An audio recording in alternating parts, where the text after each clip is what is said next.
mamish. It doesn't have anything coming out of it, right? It doesn't have anything coming out of it.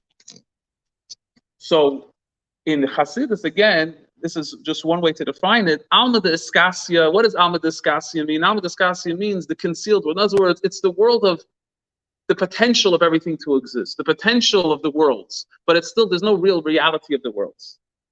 And it's sort of like, it's cut off, it's disconnected from reality. And then you have Alma de Iskalia, which is the revealed worlds the way they come out. That's why Hasidus, one is called machshava, thought, and the other one is called deeper. You cannot know what's going on in someone else's thoughts. But when they speak, now they're communicating to you, you get a picture of what's going on. Now, back to our Maimer, says the Rebbe, what is the Bina? Bina is taking that which is concealed in the higher realms, that which is concealed in its thought space, so to speak, in the Alma de Iskasia, and bringing it out in something real. And what we're going to see, what we're talking about in actuality, besides it being a lofty concept, it means that Bina is the way that we begin to start feeling a connection to God. Because it's going to connect the deep sense of feeling, the deep knowledge that we have for God into something real, an emotional attachment to God. And the focus now of the Maimer is going to go to prove why it's essential to begin one's service of God, to build a relationship with God. It always has to have an emotional attachment.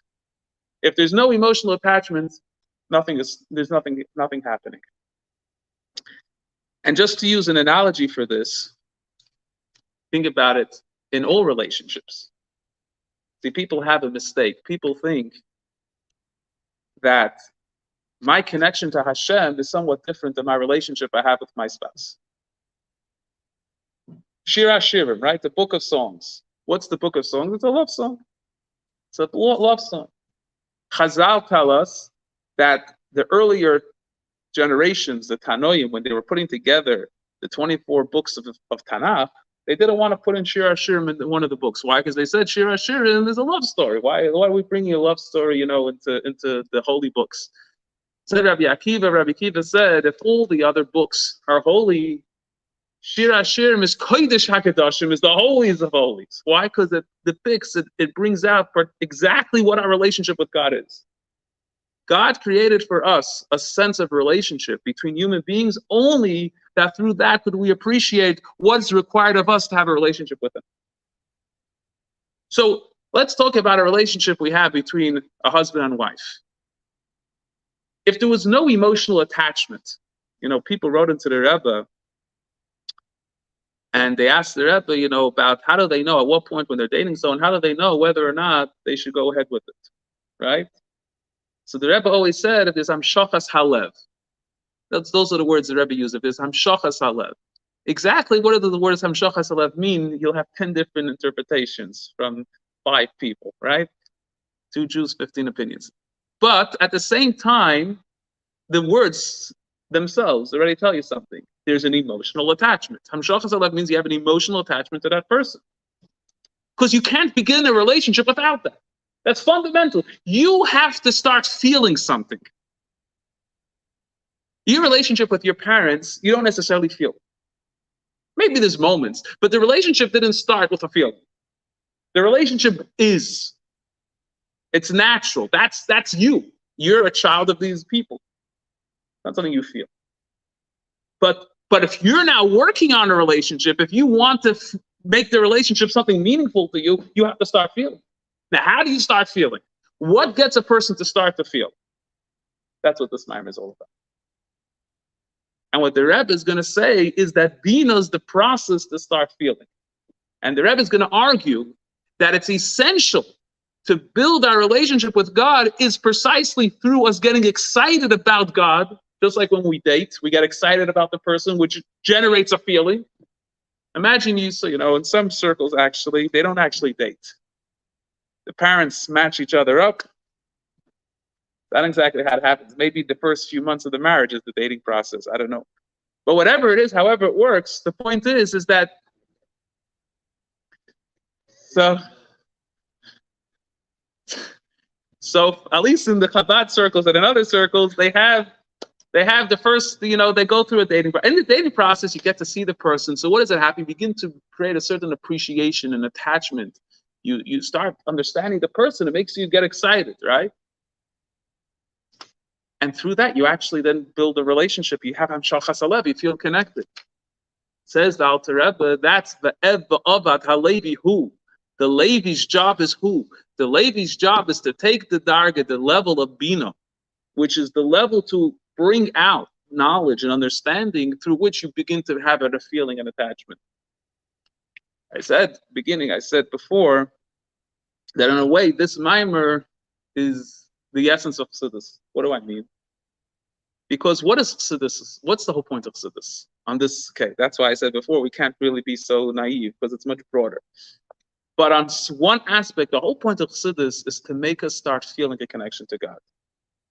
Right? Today in our generation, if we wouldn't have Chassidus, it would be 1,000,000 times, 1,000,000,000,000 times harder to have any connection to God. Not just because we wouldn't know who God is, there would be no feeling. We live in a world today that we totally have no feelings. We don't. We live in a world of an age of TikTok. We live in an age of social media where the concept of feeling doesn't exist besides your own, meaning your own excitement for, but the fact that you could feel someone else and be within someone else's space and actually generate a relationship, that concept today, why do people have a fear to get married? On some level, the reason why we have a fear to get married is because we're so self-absorbed. We're terrified of the concept of what does it mean for me to connect with another human being? Is it going to work out? We don't have confidence in ourselves about that anymore. It's hard to have confidence when you're not nurtured with it. So we live in an age that the concept of feeling has really gone down the drain. So without Chassidus, it would be almost impossible to really appreciate our relationship with Hashem. This mimer is essentially saying we need Chassidus because with Chassidus we have the capacity to begin to feel. How do you start feeling a connection? By understanding. When you have an understanding of God, when you date God, right?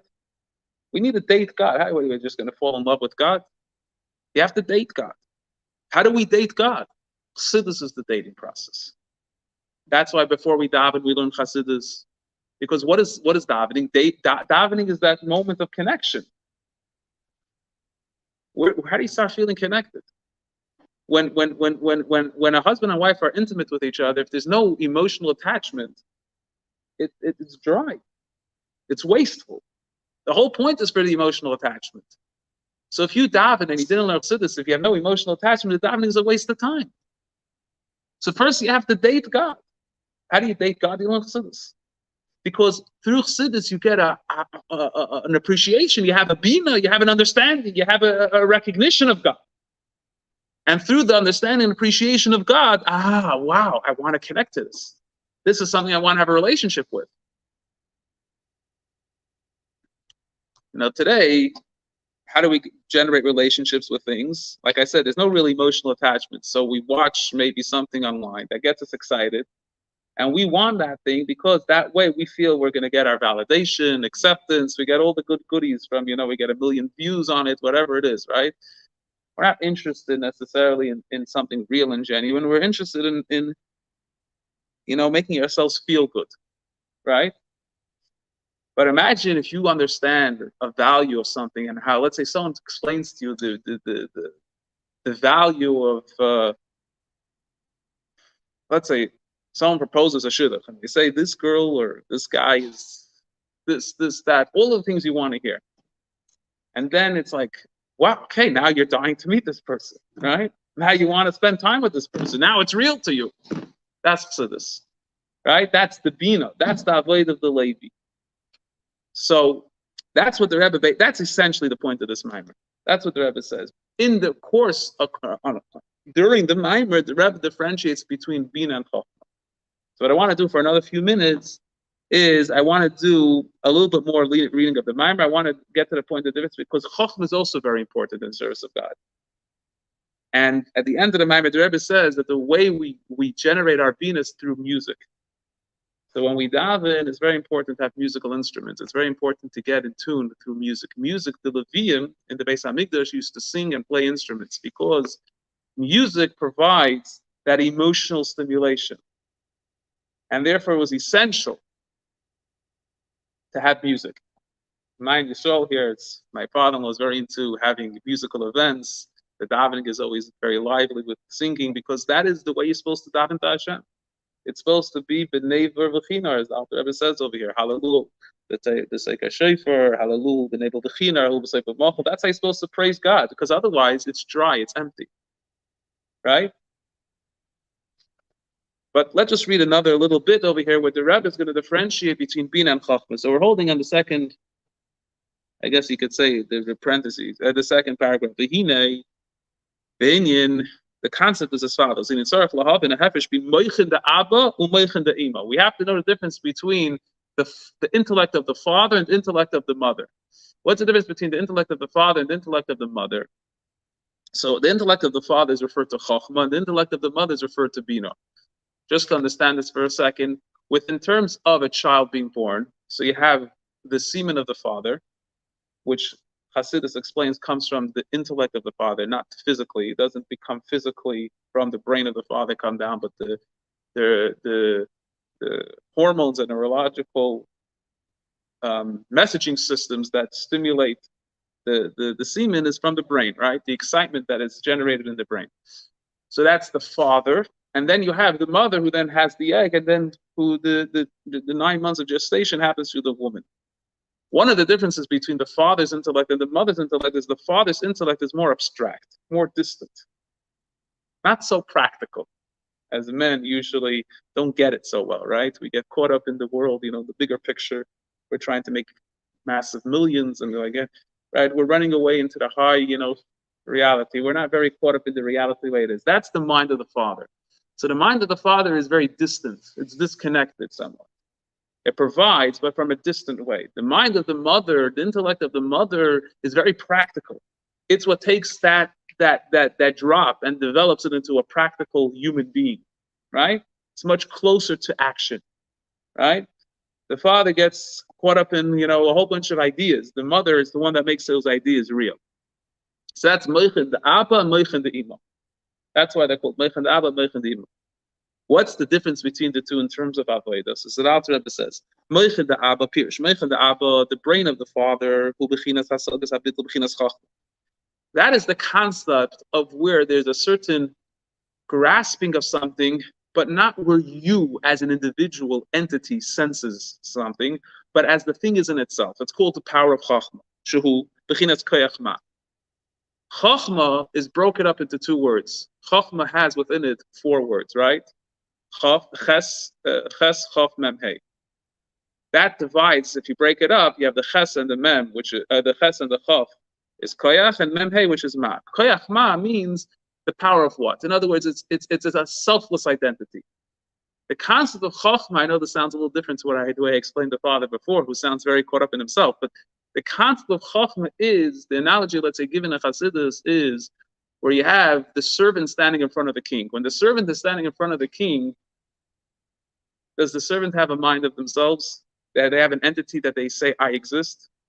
They don't have an entity. They have no sense of self over there. It's only the king. Whatever the king says, yes, yes, yes, right? There's no self there. That's the concept of Chachma. The concept of Chachma is where there's no self in it.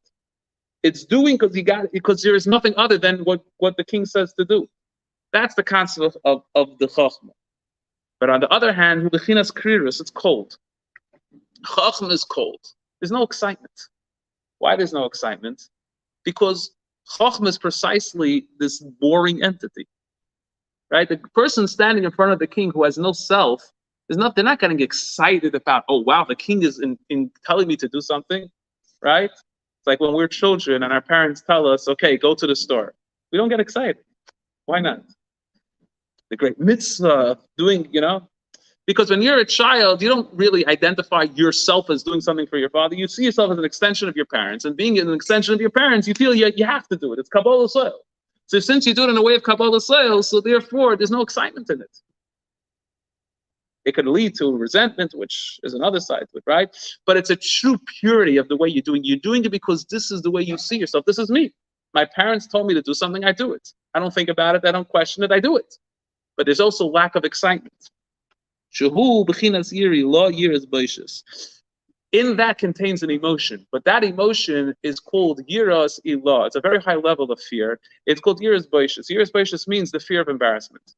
So this talks about there's two, at least generally two levels of why a person wouldn't sin. A person wouldn't do something to damage his relationship with Hashem. One level, the lower level, why a person doesn't want to sin is because they're afraid of the consequences, right? Why weren't the person, I don't know, beat up his friend? Because he's afraid. Maybe his friend could beat him up better afterwards, right? There's a consequence to it, right? That's the lower level of fear. It's called yira tata or yira sachet. There's a higher level of fear, which is called yira ilah. The higher level of fear, yira ilah, is called yiras boishas. Yiras boishas is, it's not about the consequences going to happen to you. There's no you.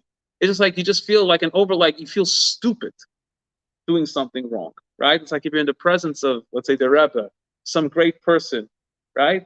You're not going to act, you're going to be on such a high level of awareness and self being perfect because you'll feel like an idiot doing anything other, right? So a great man walks into the room, you're going to make sure, okay, all of a sudden you become straight up, everything. Because it's not because you're afraid of a consequence. It's just like you're being transported to a higher space where like you don't exist. You don't feel your existence at that space. That's the level of Chachma. And therefore, Chachma is ma'ayin timatza. Chachma comes from the state of ayin, where you don't sense anything of yourself, tachlis abitul. Versus bechinas moichin the ima, versus the level of moichin of the mother, the bechinas bina, which we said is bina. Nikra is called a pasuk mishlei lahanchil oyev hayesh. God is going to give us as an inheritance yesh. Yesh means something. What's the something? That we're going to experience ourselves, and through experiencing ourselves, we're going to feel a relationship with God. That's the gift. Which means, the Alter Rebbe says, through us understanding the greatness of God, God gives us a gift. The gift that God gives us is that we can understand it, to whatever extent we understand it. That's the gift. And because we could understand him, and we as an individual, sensing our independent existence, understand God, now we want to have a relationship with God. And through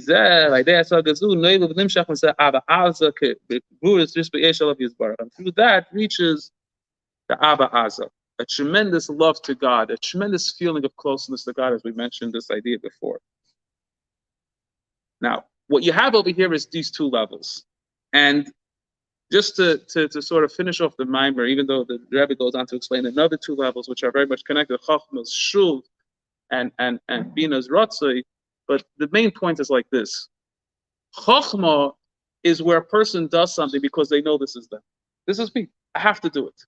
When you wake up, and an analogy I like giving a lot of times, your child calls in the middle of the night and you wake up to go to your child. You're not doing it because you have a tremendous excitement. There's a bina involved. You're not excited at all. You're exhausted and you want the child to go back to sleep, right? There's no excitement in waking up right now for your child. But why do you do it? Because that's you. It's the ultimate chokhmah. It's the ultimate bittul. You're not doing it because, this is, right? You're thinking about, I want to be a great parent or whatever. That's not why you're doing it. You're doing it because that's you. A deep sense that this is you. That's the space of doing something out of chokhmah. However, bina is where a person is on the contrary. A person is very conscious of themselves. In a way, it's all about you. Not all about you, but it's about, I need to understand. When I understand something and I'm doing it from understanding, and therefore I get excited about it, that's when I'll do it.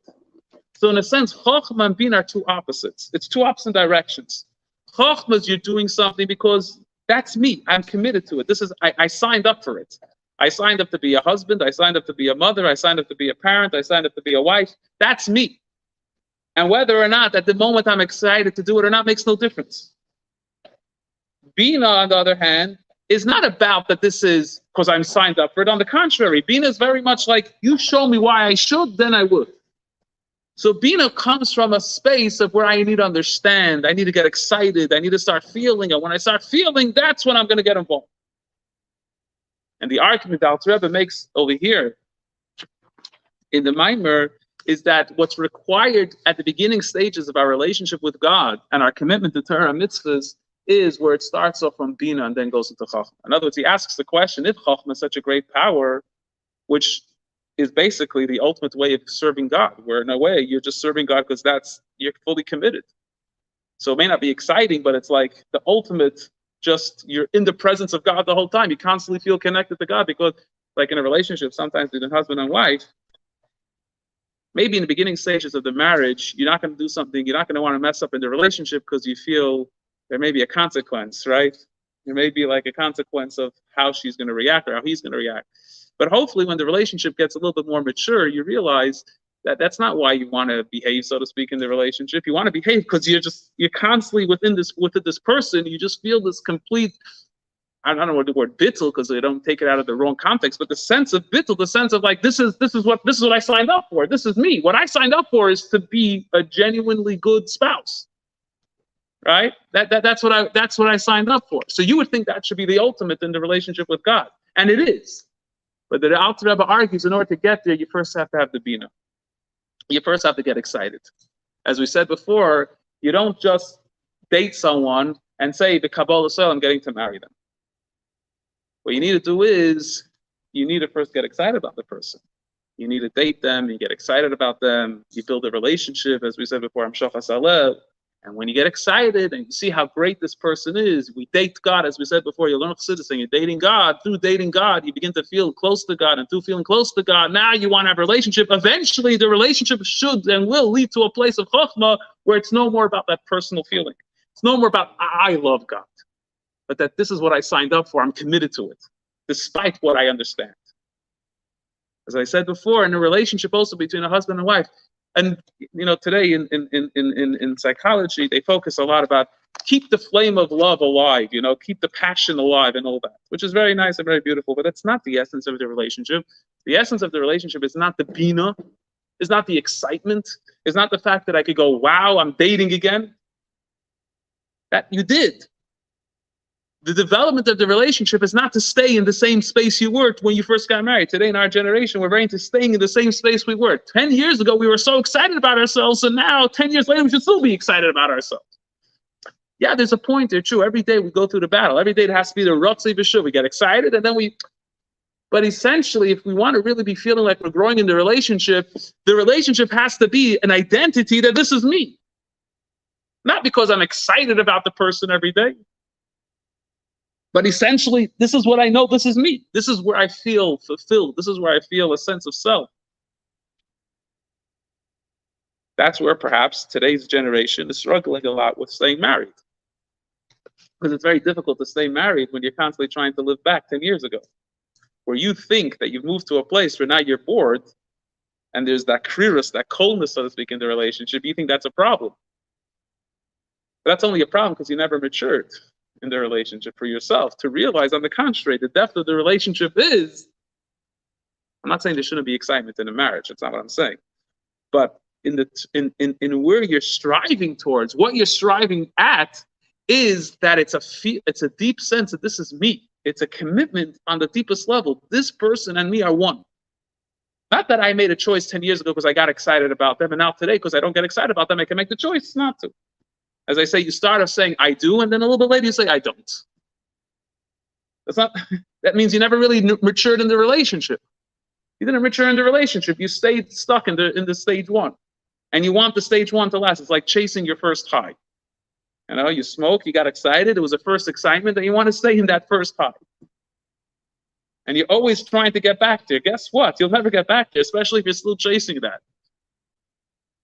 And that's the same exact thing when it comes with our relationship with Hashem. That's the same exact thing when it comes with our relationship with Hashem. When it comes with our relationship with Hashem, it starts off with a tremendous excitement. As we said before, we date Hashem, we learn about Hashem, we get involved in Chassidus, we learn about who the greatness is. And that's why you learn the Rambam. The beginning of the Rambam, right at the beginning, Hilchos Yisod Yater is all about knowing about God. Why? Because we have to date Hashem. Da Salakei Avicha, David HaMelech tells Shlomo, Da Salakei Avicha, know Hashem your God, V'avdeyu, and serve him b'leiv shalom. Then you can have to serve him with complete heart. Why? Because you know him, you dated him, you know who he is, you get excited about it. But it's not about staying in that space, that stage of the relationship where you get excited about God. That's stage one. Then you got to mature. And that maturity is when we reach that level of where we feel that chokhmah in the relationship, that Kabbalah soil, that identity. But we always have to truthfully speaking, we do have to circle back a lot of times to the dating process. There's an interesting sikh of the Rebbe, and we'll close the part of the shir now after this point. There's an interesting sikh of the Rebbe where the Rebbe asks a question. The Rebbe asks, why do we start the Torah with the whole story of Avraham, Yitzchak, and Yaakov? What relevance does it really have to us, right? So the truth is, the Ramban already deals with the question in Parshas Lech Lecha. The Ramban asks the same question, and the Ramban says, "Ma'isa avos simula banim." The Torah tells us the stories of Avraham, Yitzchak, and Yaakov because this is going to play out again for us in future generations. So in order for us to have an appreciation of how to go about it, we have our forefathers go through it. But the Rebbe says that the Torah, the word Torah comes from the word Torah, a lesson. There has to be something practical, a practical lesson for us. So to say that it's a historical reference is not enough for the Rebbe to say that's why it's part of Torah. Everything has to be, see, the Rebbe had a number of principles. And in those, the whole Torah fit in those principles. Right? He saw the Torah with a lens that everything came down to a point. And in that point, that singularity and that black hole contained all the information. Then you have to flesh it out. You have to know within that you have to actually know the laws of how to structure it, right? But in that contains the infinite information, so to speak, of the Torah. One of those principles was this concept that the Torah is Melashon Hara. Everything in the Torah is a practical lesson for us. And it's not just a nice historical reference or a historical reference, so what? So for me, I can know about it in my current reality. So the Rebbe says the reason why we start the Torah with Avraham, Yitzchak, and Yaakov is because Avraham, Yitzchak, and Yaakov discovered God. Right? They actually did this process. Avraham was the first Jew. What do you mean Avraham was the first Jew? So I don't think the Rebbe says it in the Sikha, but it's brought elsewhere. God was looking for a Jew. God didn't say Avraham is going to be a Jew. God was looking for a Jew. What does a Jew mean? Someone that wants to have a relationship with God. That's what God was looking for. God was looking to have a relationship with someone. He was looking for a Jew. Jew is another interpretation, another word of saying a relationship. The famous Chazal that it says that when God wanted to give the Torah, he went to all the other nations of the world. And they didn't want to take it. So finally he met the Jew, and the Jew says, sure, right? Or as the joke is, as it's free, I'll take two, right? Have to be careful about free gifts. So God was looking for a Jew. Avraham Avinu, through his exploration, his philosophy, his deep self-introspection, he came to the recognition that I want a relationship with God. And that's why Avraham is called Avraham Oyavi, Avraham my beloved, because he actually loved God. He built a relationship with God. But he didn't build a relationship with God because he was already there. He wasn't there at all. It's like falling in love with another person that you never met before. And the same thing is with Yitzchak and Yaakov. But that all switched by Matan Torah. By Matan Torah, there was a major switch. The switch was that all of a sudden we became naturally connected to God. We became a relationship with God without us doing anything. We were just there already. So on the one hand, there's a greatness to our status, that from the moment we're born, we're already in the relationship with God. On the other hand, which is the Chachma level, so to speak, comparing it to what we're learning here, it's like the Chachma, we're there already, it's us. But on the other hand, we could be lacking the whole depth of appreciation of building that relationship, of feeling that I'm invested, getting excited in that relationship. In other words, it's lacking, so to speak, the Bina part. The Rebbe says the reason why the Torah starts with Avraham, Yitzchak, and Yaakov is to teach us that although we're naturally connected and we're like in the level of Chachma, we need to work on the level of Bina. That means we have to now rebuild the relationship in a way that we actually do get excited and we actually do think about God and we do date God. We do date God and we do try to, and the Rebbe here talks about it, that's what davening is all about. Siddur emphasis is davening, because during davening is that time to have this dual aspect, Ratzoi Bina Shul Chachma, where we get excited about God and then we actually realize, Peil Mamish, reality, this is me. And that's, as we said at the end of the Maimer, the Rebbe focuses on the concept of singing, because music has, the Rebbe says, two general emotions, two extremes. A tremendous amount of exhilaration and excitement, right?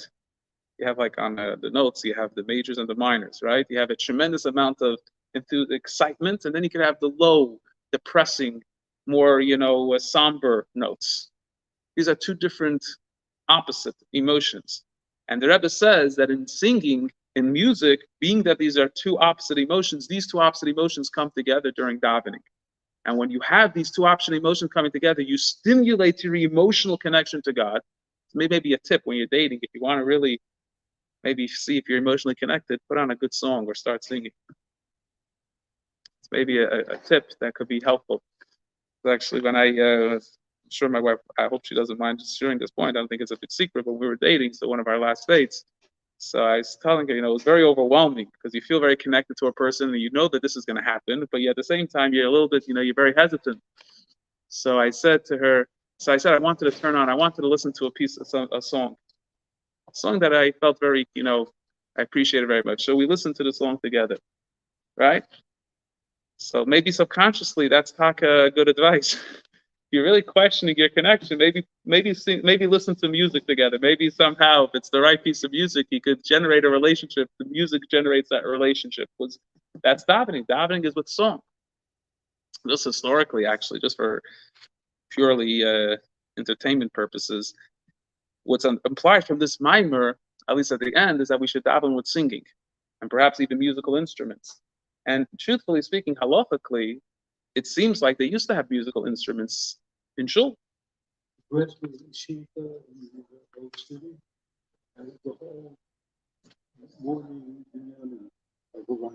Have a live band.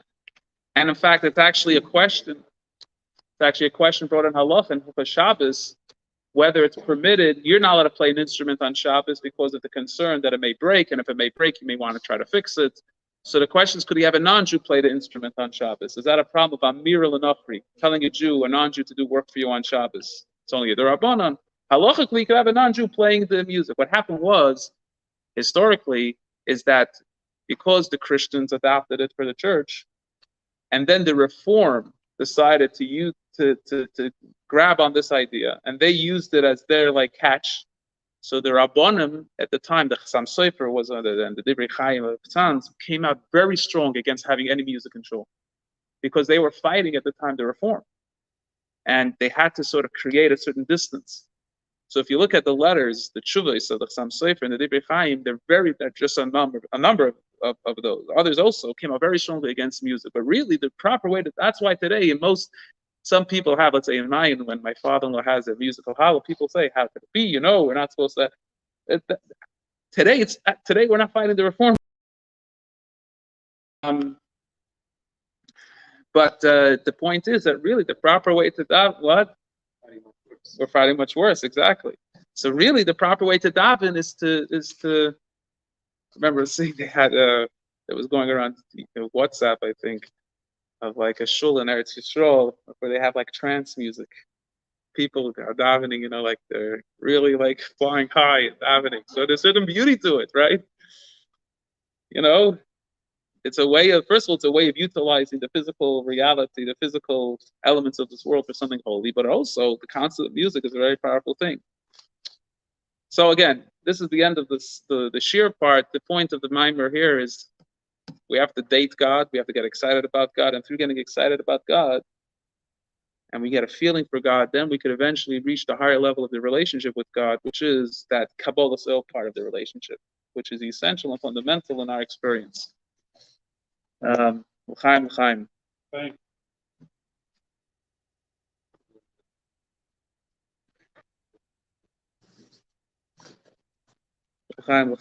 Should sing maybe a little nigun in honor of the Gimmel Tammuz.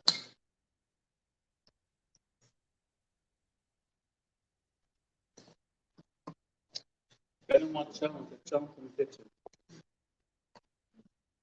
Ya ya ya ya ya ya ya ya ya ya ya ya ya ya ya ya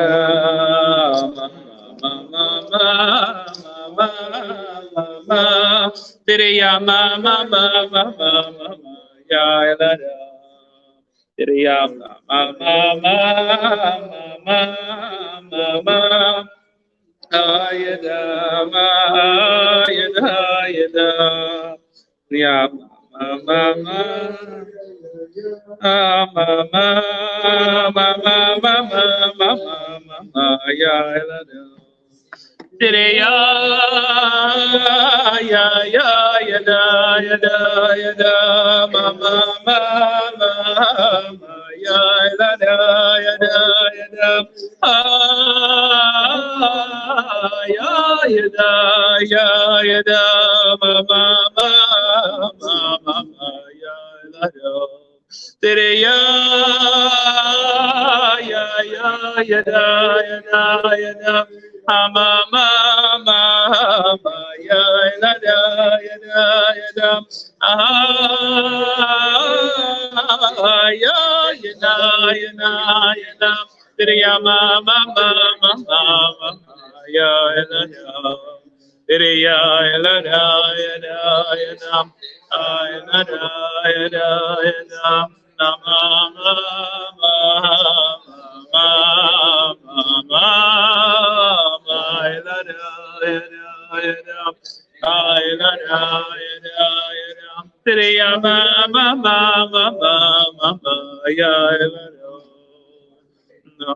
Mama yo ya na na yo ya na na na ya ya ya ya ya ya mama ya mama it looks like mama ya you check over there you checking so you can look from another phone from the CC told me it went off. Oh.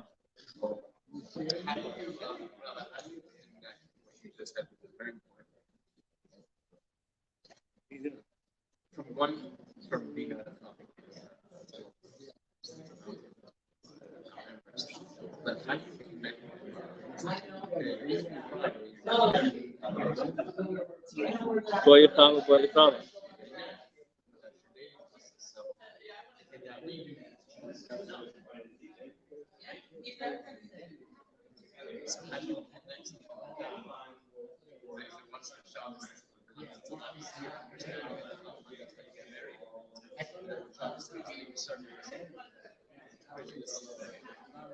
the whole idea of citizen focuses on that Shabbos comes at the end of the week. Why? Because the pasuk says, "Sheishis yamim tatzim alafecha v'yem ashvi Shabbos Hashem." That's 6 days you have to do work.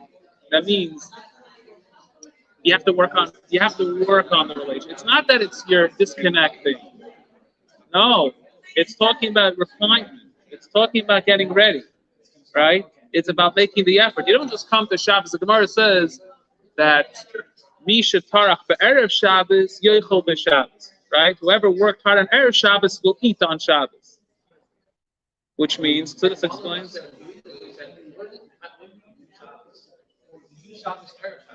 Right. You don't have a Shabbos. So the whole idea, the whole objective is when you come from that point where you're the whole week. You see, the Zohar says 2 things. Zohar says Shabbos comes at the end of the week, but Shabbos also comes at the beginning of the week. The Shabbos, we name is Baruch and Kol Yom. So which one is it? Is it the end of the week or the beginning of the week? And the answer is, you work towards Shabbos the whole week. Then Shabbos comes and then empowers you backwards to give you the power to what? To actually build a relationship on Shabbos. You see what the greatness of the relationship is, and now you work even harder the next week to actually build the relationship even stronger. Yeah, Shabbos is machshava. Shabbos is when we go to Amad Diskasya. So we tap into that space. That's the whole idea. That's why Shabbos we don't do work. That's the concept of Shabbos. That's the whole concept of Shabbos.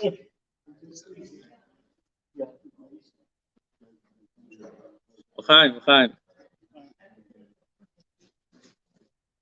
Hine ymatoi v'umanoim shemes hachim gam yochad. Hine ymatoi v'umanoim shemes hachim Sachim Gam Yochad Tiri Yamamama Yamamama Tiri Ya La La La Tiri Ya La La La Tiri-da, ya, la-da-da-da. Tiri-ya, la-da-da-da. Tiri-da-la-la.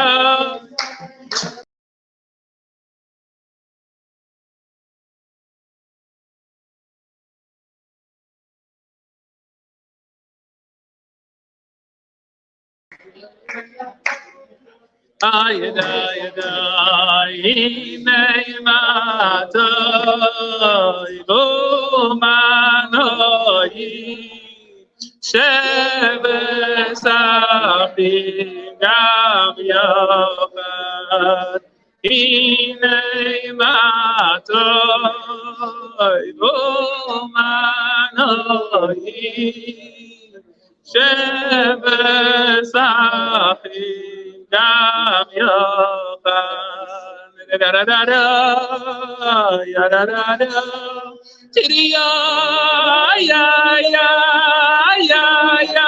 la-da-da-da, Tiri-ya, la-da-da-da, Tiri-ya, la-da-da-da. Tiri-ya, la-da-da-da. Tiri-la-la-la, yada, ya. Tiri-la-la-la, yada. I let it la, yada. Tiri-la-la-la, yada. Chaim l'chaim. So today, that's right, exactly, for sure. That's the whole idea. See, it's interesting. We call it Chabad. First Chochmah, then Bina. Here the Maimer says first Bina, then Chochmah. Okay. We first go Chochmah, then Bina, then that. But here it says you should first have Bina, then Chochmah. Okay. What's the pshat? The pshat is that Chochmah is natural. Bina is what we have to then work on. Eventually, when we refine the Bina, then our Chochmah becomes a lot greater. Not that we're actually creating Chochmah. Chochmah is there naturally for us. That's why it's Koyachma. It's not me. And through Bina, we become a much more attached. We reveal that power. That's the. Yeah. So today was Gimmel Tammuz. Gimmel Tammuz, it says that the first point in history in Gimmel Tammuz was Shemesh begiving doim. It says that the sun, by the war of Yeshua with Amalek, it says that the sun didn't set, or was gonna set, and Yeshua held up the sun. So the day of Gimmel Tammuz is the day that the sun doesn't set on Gimmel Tammuz. Although now it's technically past Gimmel Tammuz, we're probably the last to have Gimmel Tammuz pass, being that we're in the West Coast, Hawaii technically, right? So maybe it's still Gimmel Tammuz in Hawaii, right? But the sun doesn't set on Gimmel Tammuz, so we could still bring about Gimmel Tammuz tonight. Also tonight, make a l'chaim, tonight is my Zayda, Rabbi Groner Olav Shalom from Melbourne, Australia. He wasn't from Melbourne, he became the head shliach of Melbourne, sent by the Rabbi over 50 years ago to Melbourne, Australia. And so my Zayda, Rabbi Groner, Yitzchak David, and Ramot Chavram Yeshaya's yard site is Dalet Tammuz. He passed away on Dalet Tammuz, which is actually very, very interesting. That on Dalet Tammuz, the Hayom Yom of Dalet Tammuz speaks about the greatness of a chassid, the ultimate of a chassid, and in many ways it's like very powerful, because in a way that was him. He was a very, besides being a very dynamic person. For anybody who, I don't know if anybody met him over here, but he was Rabbi Groner from Melbourne, was known as a very dynamic person.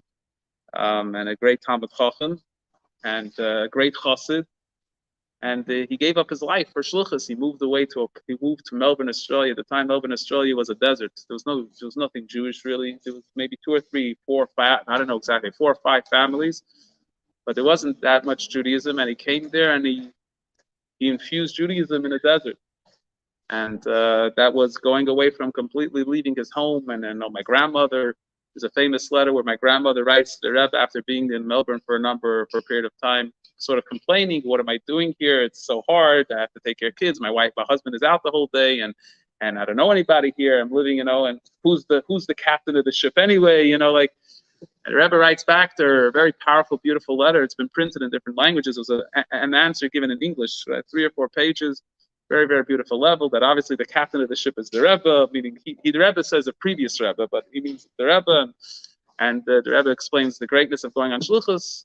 The Rebbe says, I'm not going to hold anything against you if you decide to come back, and she stuck it out, and she, very, very, very inspirational story. I mean, b'chlal, in general, the power of shluchim to go to places. I mean, today to go on shluchus is not such a big deal.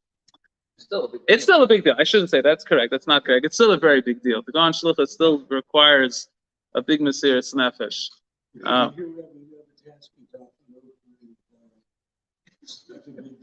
Yeah, I misspoke. No, of course it's a big deal. I shouldn't say. I mean, my brother-in-law is considering going to, in north in Alaska. I mean, that's living there in the winters is so it's still it could be harsh. But I'm saying is comparatively speaking, in certain regards, today you have communities that are already sort of built up, and you could come as sort of like there's the head shliach, and you could come helping the head shliach. That's where a lot of the shluchas today is. There are still frontiers, so to speak, but the idea is that the pioneers of shluchas, of the original shluchim, were really it was a novel thing. And really, if you think about it, without that deep bittul to the Rebbe, I mean, it's you think about it, which person in their right mind would leave everything they have, all the security they know, and travel to Australia, to I don't know, Morocco, to these places that have nothing. Doesn't make any sense. From what? Coming from what? Right? It's even more scary than getting married. Right? Yeah? It's a machlokas, right? Depends if you're married or not. Right? But that idea is it's a mind-blowing idea. And where did that even come from? If you think about it, what gave someone that power to do that? That's the Rebbe, right? That's the Rebbe. So Gimmel Tammuz tonight is the yard side at Mekel L'chaim, that is Neshama Shav and Aliyah. As the Rebbe says, the ultimate Aliyah is back here with Chias HaMesim, together with B'Seich Shar Yisrael, that is B'Yitzir Rana Sheikh Neyafar, B'Seicham, B'Seich Kol Yisrael. We should have. The words, it's interesting. It's a pasuk in Yeshaya. He says, "V'kitzu v'iranu b'sheich niyafet," that the earth is going to stir, right? And it's going to awaken, right? People lying in the earth. So on one level, it obviously means the awakening of the dead, Chias HaMesim. But it also means that we who are lying sort of in the earth on ourselves, right, will awaken also. But we got to do a little bit of the awakening ourselves to get there. So we should have an awakening, and there should be the Chias HaMesim. Thank you for me, Yad L'chaim. Amen, L'chaim.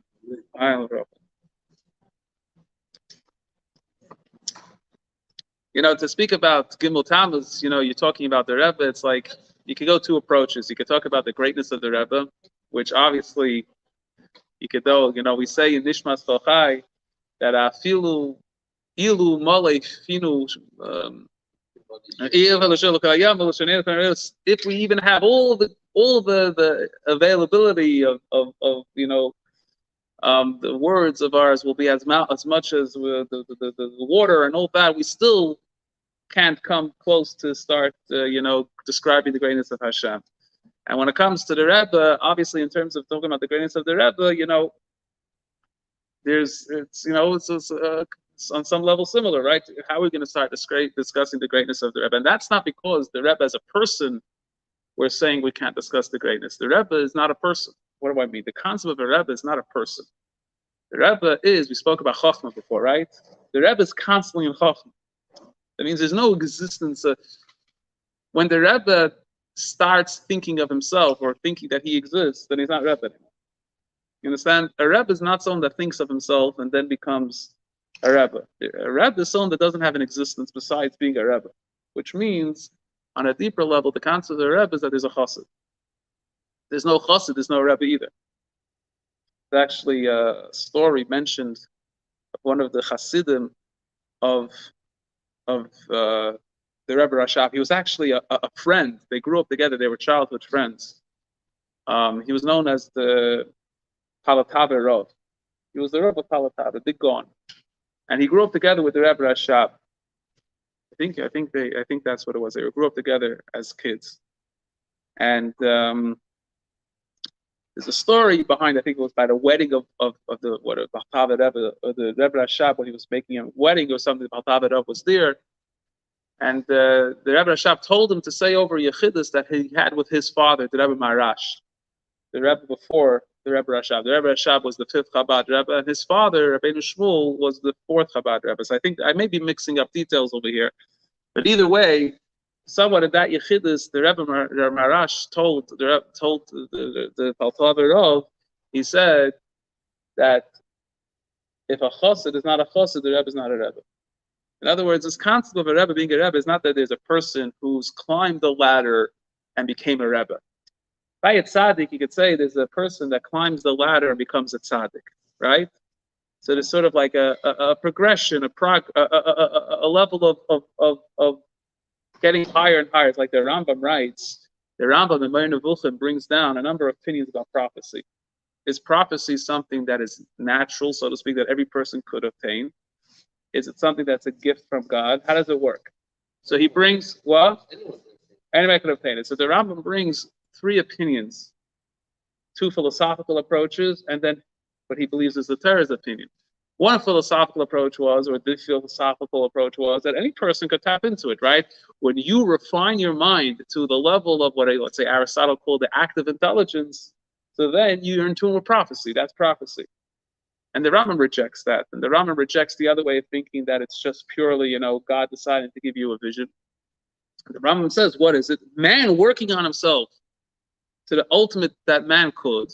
And then when man achieves a certain high level, then if God chooses to give him prophecy, he's a kli, he's a vessel to receive prophecy. But that means you don't just become a prophet. You could work. There were schools of prophecy. The B'nai Nevi'im, the Rambam describes, there were schools of becoming prophets. You learned how to become a prophet. Doesn't mean you ever prophesied. Just because you were trained doesn't mean you became, right? So you could train to become a tzaddik. You don't become a rebbe because you worked on it, right? It's a gift, right? God doesn't you don't just become a rebbe because you worked hard enough and became a rebbe. A tzaddik, even a tzaddik, if you learn Tanya properly, Tanya says that really becoming a tzaddik is also either you are or you're not. But even there's such a concept, ula yara, Ruach Morim, you could somehow become a tzaddik, whatever. We don't get into now that element. So you deal with a rebbe, you're not dealing with someone who worked on himself and refined himself to become a certain person, right? A rebbe is born a rebbe. A rebbe is a rebbe. But what is the entity called a rebbe? The entity called a rebbe is, you have the moment before the rebbe became rebbe, he wasn't rebbe, right? He wasn't rebbe. The Gemara says that 2 kingdoms don't overlap even for a moment. Right? 2 kingdoms don't overlap. That means as soon as one, the sun sets and the sun rises. They don't overlap even for a second. The Rebbe was not Rebbe until after Yud Shvat, 1950. That's when he became Rebbe. That means there's a whole new entity that happened to him. It's actually a very interesting story. One of the grandchildren of the Baal Shem Tov, who was a very, very holy man, obviously, was a big tzaddik. And he was a very private person, and he never wanted to take anything of honor, of a position of leadership, of being a rebbe, whatever. And it was something that was totally against his nature. So details of the story I'm forgetting now, but basically, there was a certain demand by some people that he should take a certain position of greatness, of leadership, and they somehow convinced him, or they got him to do it. I think either he went to the Maggid Mizrich maybe, or somehow they got him. I don't remember the details of the story. It's bad for me to say a story if I don't remember all the details. But the bottom line is that the story goes that as soon as he accepted upon himself in his mind that he's going to become this leader, this Rebbe, all of a sudden he felt a certain spirit of divine Ruach HaKodesh coming to him. And he realized that this is no more about him. Until now you could fight being a Rebbe, but what are you fighting? I'm not holding on this level. What do you mean not holding on this level? Being a Rebbe is not holding on a level or not, right? You're not anymore yourself. You're not a person of, you don't have your own identity anymore. It's not like it's not like the Rebbe, Yud 1950 became a Rebbe. It's not what happened, right? Now he reached the climax of his goal, his life's journey. He was a Rebbe, now there's no entity anymore. The Rebbe is like there's no entity anymore. It's Chochm, it's Bittul, it's nothing. It's complete everything and no identity whatsoever, if that makes any sense. And that's only because there's Chassidim. Since there's a Chassid, there's a Rebbe. That means we have to be Chassidim. And if we're Chassidim, then the Rebbe could be a Rebbe. If we're not Chassidim, the Rebbe is not a Rebbe either. Because the concept of Rebbe doesn't exist without Chassidim. So to talk about the Rebbe and start saying the greatness of the Rebbe, in a way, is a contradiction also. Right? Based on what you just said, it's a contradiction. Speaking about the greatness of the person is not focusing on the Rebbe as being Rebbe. Because, I remember listening to... when I was younger, I still am, but not as much. I don't have as much time. I was into history, so I started off with Jewish history. So who do you have if you want to get into Jewish history? Who was the first one to really, make, at least from the Fruma world, Jewish history available? Beryl Wine. Beryl Wine's tapes. I used to listen. I knew them by heart. Right? He's a very entertaining speaker. Some people find him boring, but I found it very entertaining. And very brilliant man. Not Lubavitch, obviously, has his, but fine. Not everybody has to be, Lubavitch. He's Mekabala Emes Misha Imre, as long as saying the truth, it's good. He actually, his shir, when it came to him discussing the historical, the point of history of Chassidus, so he started the shir, I guess he started 5 minutes late, so he says it's very apropos that we start the shir 5 minutes late about Chassidus. Right? But either way, so he said, one of his classes, he was so I'm saying about the Rebbe not being the Rebbe's. I just lost my train of thought. That's why I'm stumbling here for a second. It is great. What they can't. It's a contradiction, right? Because if you talk about the great, so what was the point? I just talked about. Right, but what? Yeah, but what did I say before that? There was something I said. It was something that triggered me a thought. What? It was something I was thinking about. Oh, to say that the Rebbe, to speak about the greatness of the Rebbe will be a contradiction. What? Right, but there's something he brought out. I don't know. I'll tell you something that's very beautiful. Yeah. I heard something very nice about Mr. Rabbi. The question is asked, how can you say about somebody who writes about himself that he's none of the beloved, but he's none of the beloved? Right. He wrote the prayer and he put that in his about himself. How can you say such a thing?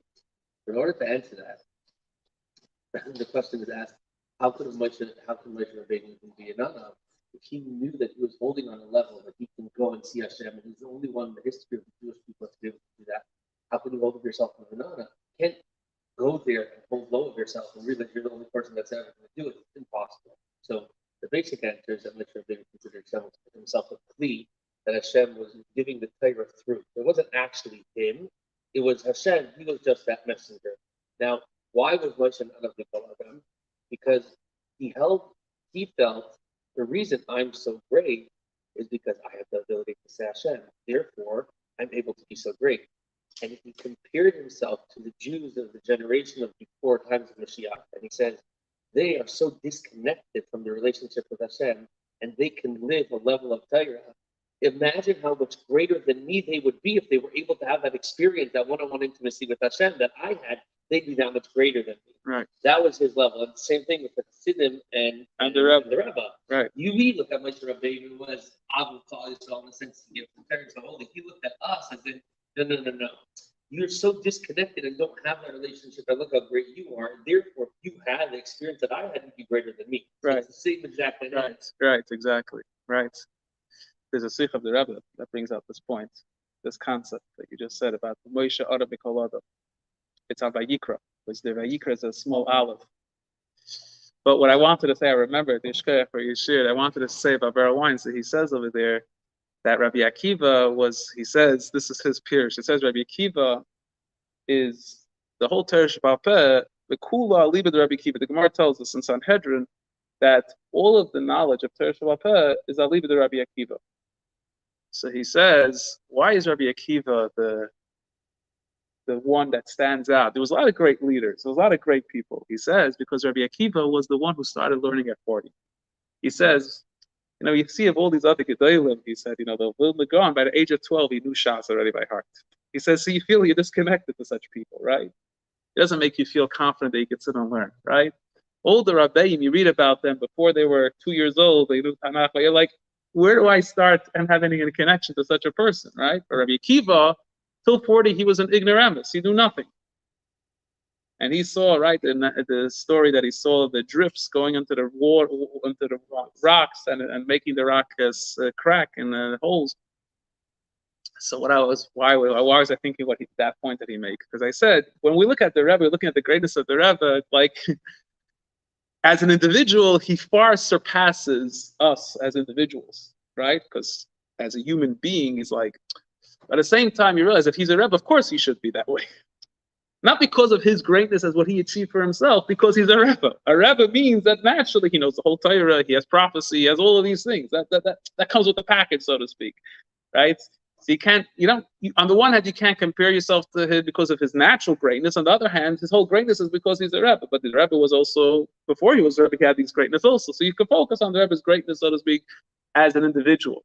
But that's not what Gimmel Tammuz is about. Gimmel Tammuz is not talking about the greatness of the Rebbe as a great individual, right? That could be true also. There's many stories of the greatness of the Rebbe's knowledge and wisdom and intellect, and people would come to the Rebbe with pamphlets on deep physics or whatever, and the Rebbe would just flip through the pages. And I mean, you're talking about super intelligence that it seems to be quite unimaginable even. But that's not what Gimmel Tammuz. Gimmel Tammuz is Rebbe. That's what Gimmel Tammuz is. Gimmel Tammuz is Rebbe. What is Rebbe? Rebbe is, as we said, there's no mitzvah. It says Moshe Rabbeinu defined the concept of Rebbe in the Torah already. What does Moshe Rabbeinu say? What is Moshe Rabbeinu? I stand between you and God.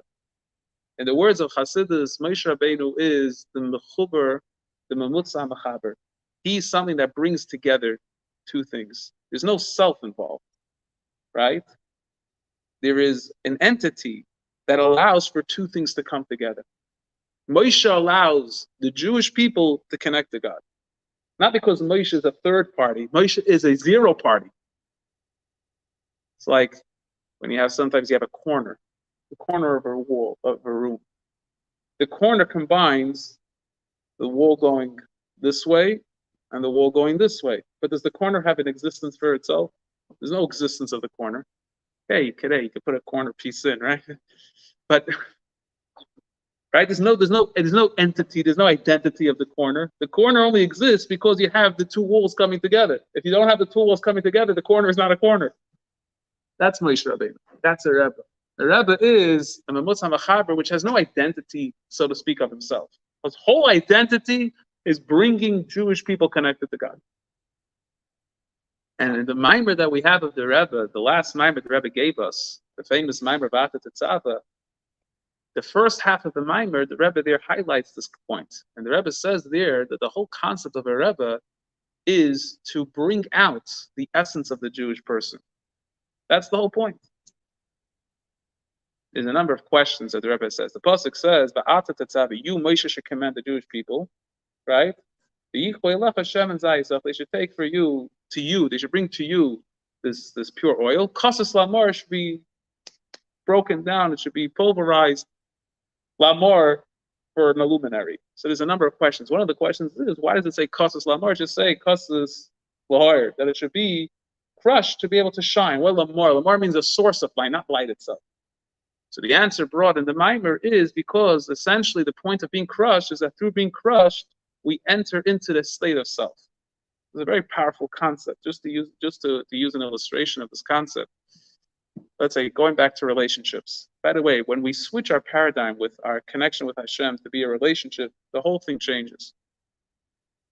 And before I got married, I had one understanding of my relationship with Hashem. Once I got married, because you see how true the basics of a relationship is when you actually are living through it in a real way in terms of your relationship with another human being. And then you see that is exactly how you should have a relationship with Hashem. Hopefully, if it's a good relationship, right? But I learned Tanya again, the Bala Tanya there. If you read it after you're married and you're like conscious of things, you see how that's like a whole different Tanya to me. It became a whole different Tanya. So either way, within the context of discussing our relationship with Hashem, so Shir Hashem, as we said before, how do you know that you really love someone? How do you know that this person is the person you want to spend the rest of your life with? You never know. It's a foolish thing to say you know, because knowledge somehow means that you have a certain understanding and a certain ability to know. You don't know. You don't know intellectually. You don't even know emotionally, right? You're driven by a certain intuition. Intuitively, I like to say you don't fall in love, you fall in trust. That's right? People say you fall in love. Love is a medium, so to speak, of attraction. Love is not the thing you're connecting to. You're not connecting to the person because you love the person. You trust the person, which allows you to then eventually build a relationship with. Either way, the point is that you building a relationship with a person and this concept of having this trust, so to speak, with the person, at what point could you then feel, or what makes you really feel connected to the person? At what point? Well, where does that happen? So let's say you get married and everything is great. Life is good, your relationships are good, there's no struggles, there's no challenges, everything is great, right? So could you really say, I love this person, that this person is the person that I know is my bashert, is the one I want to be, is really my other half? What makes you say that? Why is this person any different than 99% of any other people in the world? Everything, why you can't have the same excitement or the same relationship with 99% of the world as well? Of course. It's at the moment of challenge. It's at the moment of struggle. It's at the moment of where you have to break, where you're not comfortable anymore, where you're extremely vulnerable. In that state of vulnerability, where you're fighting for self-identity, where you're fighting for self-preservation, where you want to hold on to yourself as much as possible. Let's say you get into a fight, an argument. What happens when the argument starts? I don't care if it's a husband or wife, it happens with everybody. What happens when the argument reaches from an intellectual discussion to an emotional, personal thing? What happens all of a sudden? We become highly defensive. And in that space of defense mode, right, we become narrow-minded and we focus on self-preservation. Most times we don't even hear the other person's argument. We only hear the words that we could use to attack them back. We don't understand or listen to them because we're in survival mode. We're preserving ourselves. We need to feel we still exist. We're in survival mode, right? So what happens in a relationship sometimes is the same thing. You feel threatened by that person, that your spouse or whatever the person you have a relationship with, and because you feel threatened by the person, you retreat back into a self-preservational mode. In that space, you become highly insecure, and highly insecurity breeds ego. Because what's ego? Ego is a boundary you create when you feel insecure. That's what ego is, right? What's ego? Ego is when you feel so insecure, you need to create a boundary to feel to know who you are. And when you know who you are, I'm this and not someone else. I'm not going to compromise my standards and my boundaries, right? That's why parenthetically the Gemara tells us when it comes to ego, God says that someone who's egotistical, Hashem says, Ein ani v'hu yochel ladur. I and him can't live in the same space. What do you mean I and him can't live in the same space? What does that mean? Hashem is saying you've created for yourself a space. That's what ego is, a certain space, a certain boundary. This is me. You can't give in anymore. So there's not letting God in there, right? There's no space for God. So God says it's not that I'm not going to come into your space. You're not allowing me into your space, right? So when you come into self-preservation, you become very insecure. And when you become insecure, you create egos. And when you create an ego, now you have to defend yourself, right? You put up legions, phalanx, you put up, guns and armaments just to make sure that no one penetrates that safety mechanism, this full sense of safety you created for yourself. So you're right all the time. You have to be right, because if you're wrong, that's it, you're crushed. So you can never be wrong. It's like if, God forbid, let's say you got into an accident with someone, and now the question is who's going to pay for it. So you all of a sudden have to be right, because otherwise your insurance is going to go up triple times. So you have to be right, even though you're wrong. So what happens in that space? What happens in that space? And by the way, on another level, this is where the Yetzer Hara comes involved. What does the Yetzer Hara want at that moment? The Yetzer Hara now loves that space, because now you're fighting for survival. When you're fighting for survival, you're drained. You're not anymore living life. You're surviving. When you're surviving, you need other things to keep you going, right? You need, your supply train. What's your supply train? A whole bunch of desires that are totally irrelevant, total superficiality, totally not important. Sports, movies, drugs, alcohol, girls, all of these things, all right? Because that's your lifeline at the point, because you're literally starving for something. But in a relationship, let's say you get into one of these spaces of the argument, and you created this space, you're so tied into that space, you have to hold on to it so strongly, right? And then you start questioning, why did I marry this person? Because you feel threatened by the person. And you start doubting it. You really start doubting it. And when you start doubting it, it becomes real to you. Now, all of the things that never bothered you, all of a sudden bother you about the person. And everything that ever could have been something to look at negatively, all of a sudden you turn out and look at negativity, because that's also a defense mechanism. Because what you need to tell yourself is that you're right. How do you know you're right? Maybe you're wrong. Because she did this back then. He did this back then. And then you start building up a whole bunch of things in your mind to keep yourself feeling secure about your position. Otherwise, you're going to crack. So what have you done for yourself? You've tied yourself into the space where now you can't give it. And this person is the worst person in the world for you. So how do you get out of that space? How do you break free from that space? What allows you to now not say, okay, let's call up the Rav Chas Shalom and get a divorce? How do you go there? How do you change that? That's the moment of truth. It's in that space where you tap into something greater, a much deeper, more powerful self, a sense of self that is something that rarely you become conscious of. Because I really, really, this is my whole life. This person is my whole life. It's not even a conscious process.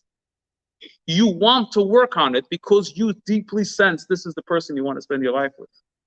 So you may start saying, you're right, I'm sorry.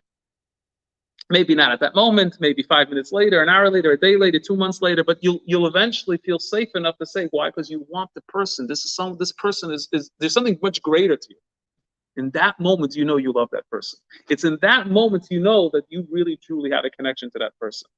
Because you had all the odds stacked up to say, I'm not going to let this person in. And something came in and said, no, you are going to let this person in because you want this person greater than anything else.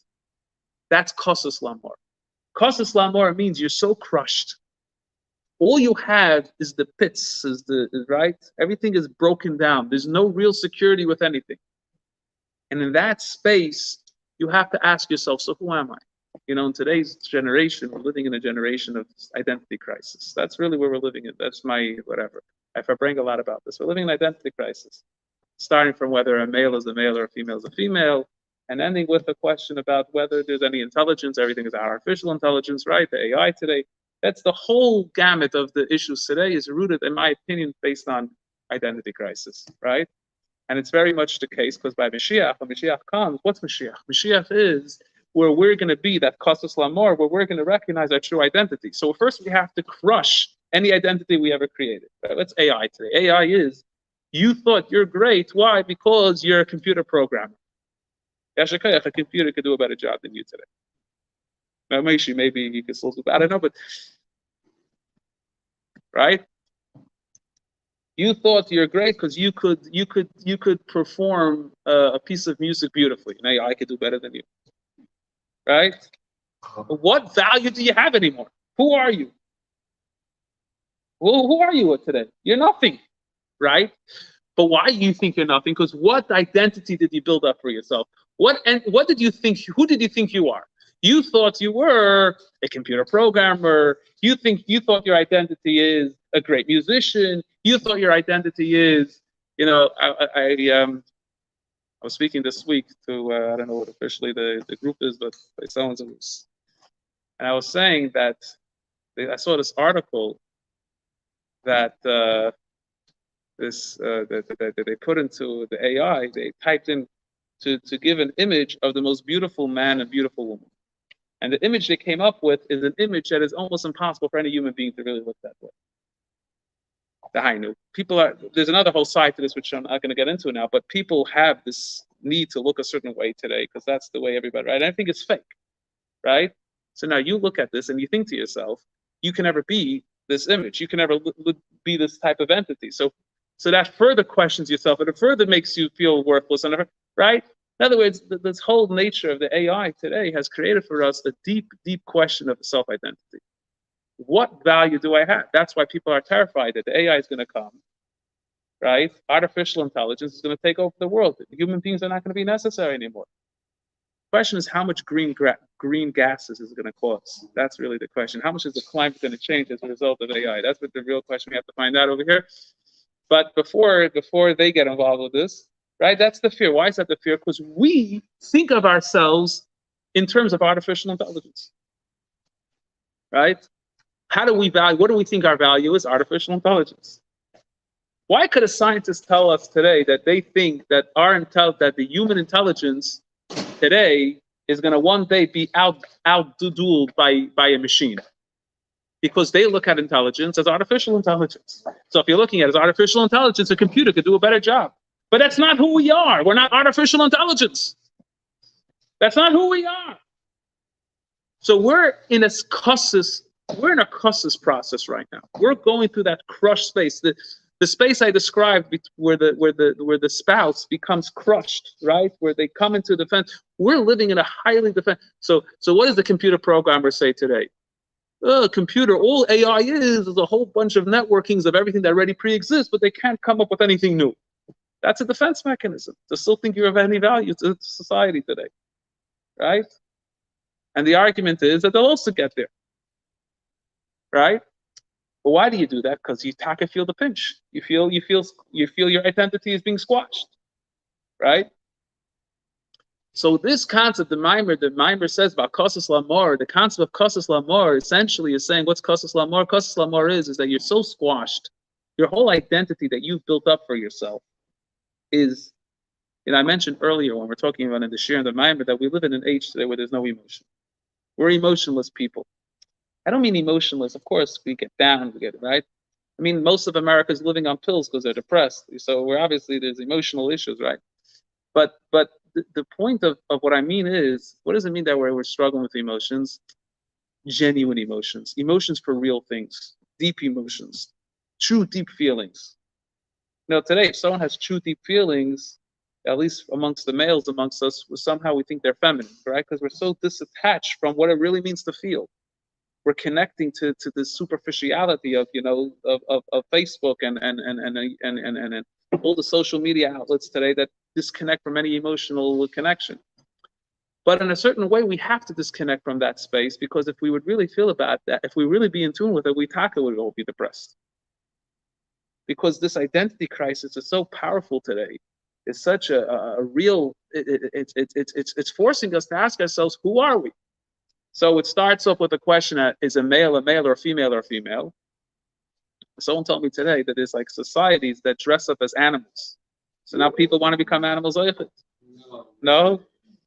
I don't know. I've heard about this recently. It's some idea like that, right? Yeah. So it's fantastic, but I don't know what it is. Someone told me about this. But the point is that that's to the extent of the fallacy, the level we're living, this crazy world that we're living in today. And the reason why we're living in this world today is because we're going through the Kosis Lamor process. That's exactly what we're going through right now. This Maimer of the Tzava is talking about exactly the process that we're going through today.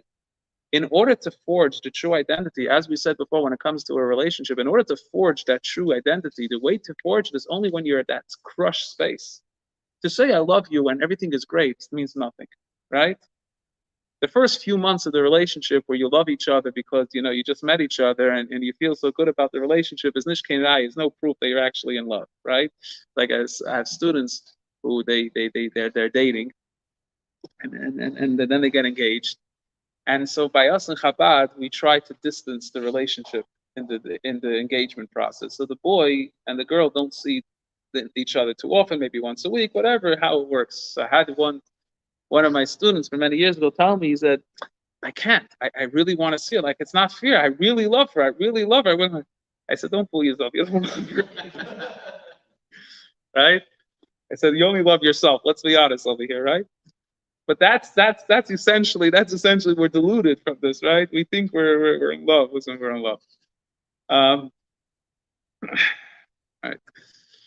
Sometimes we confuse taka the two things, right? Are we loving the other person or are we loving ourselves? But so to say you love the person when everything is beautiful, like when you're living in your parents' home and she's living in her parents' home and you don't really have to sleep together and worry about each other's issues, so then you can love each other all nice and beautiful, right?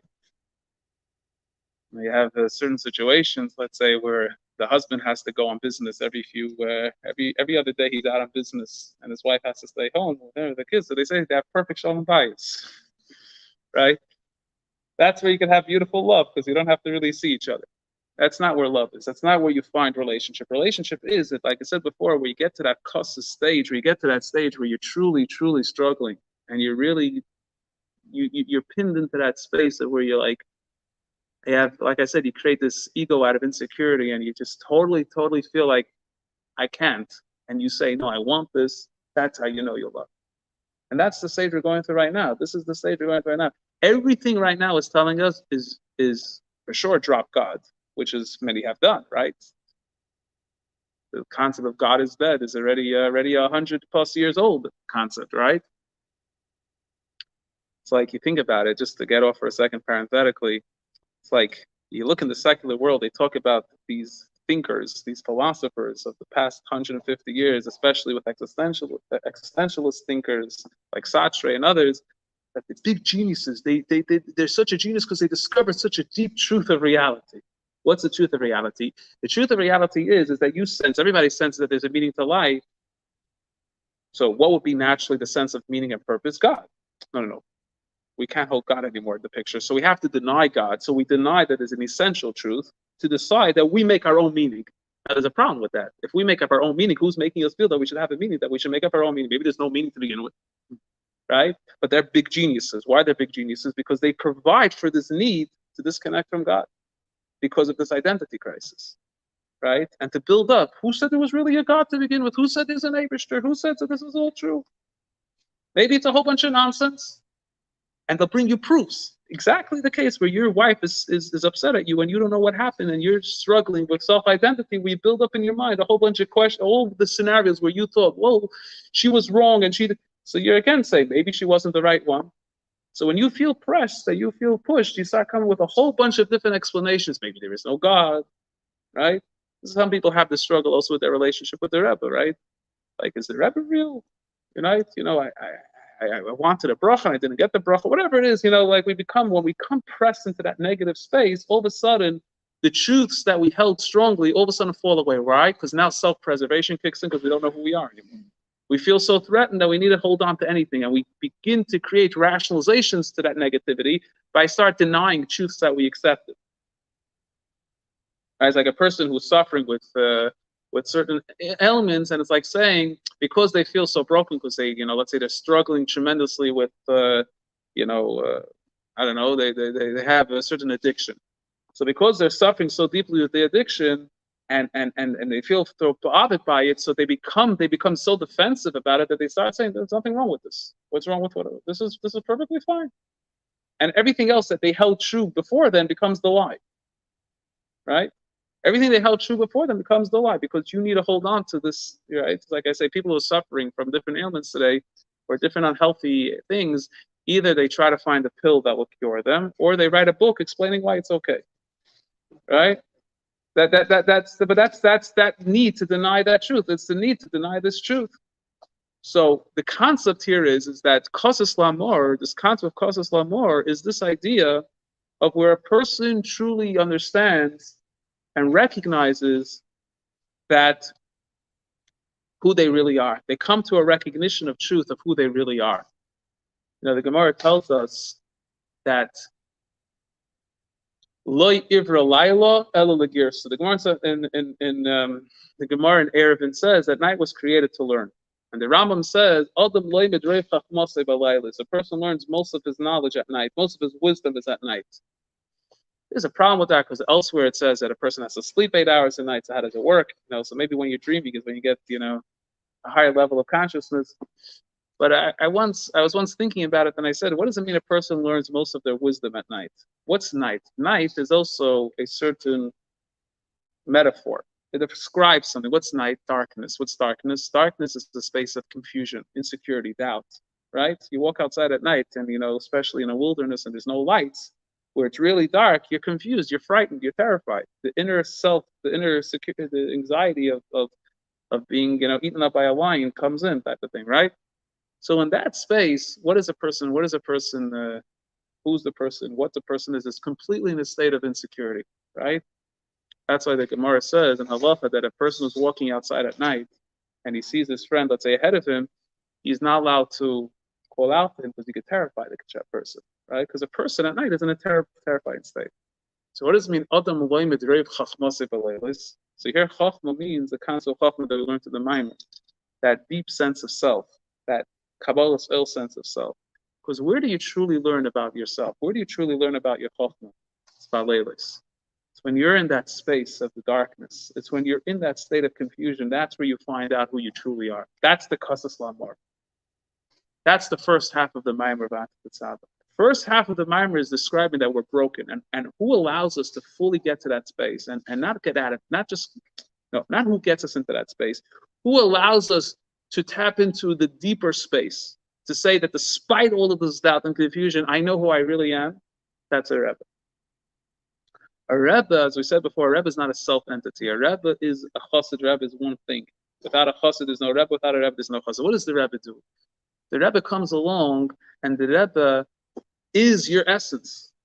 The Rebbe is your essence. What does it mean the Rebbe is your essence? Chassidus explains that a Rebbe is a neshama kolos. The word nasi, right? The word nasi is actually 4 words. Netzutzei shel Yaakov Avinu. It's a spark of Yaakov, and it's brought down that Yaakov contained. In the Kabbalah it says Yaakov contained all of the souls in his soul. So if you think about it, a pool of DNA.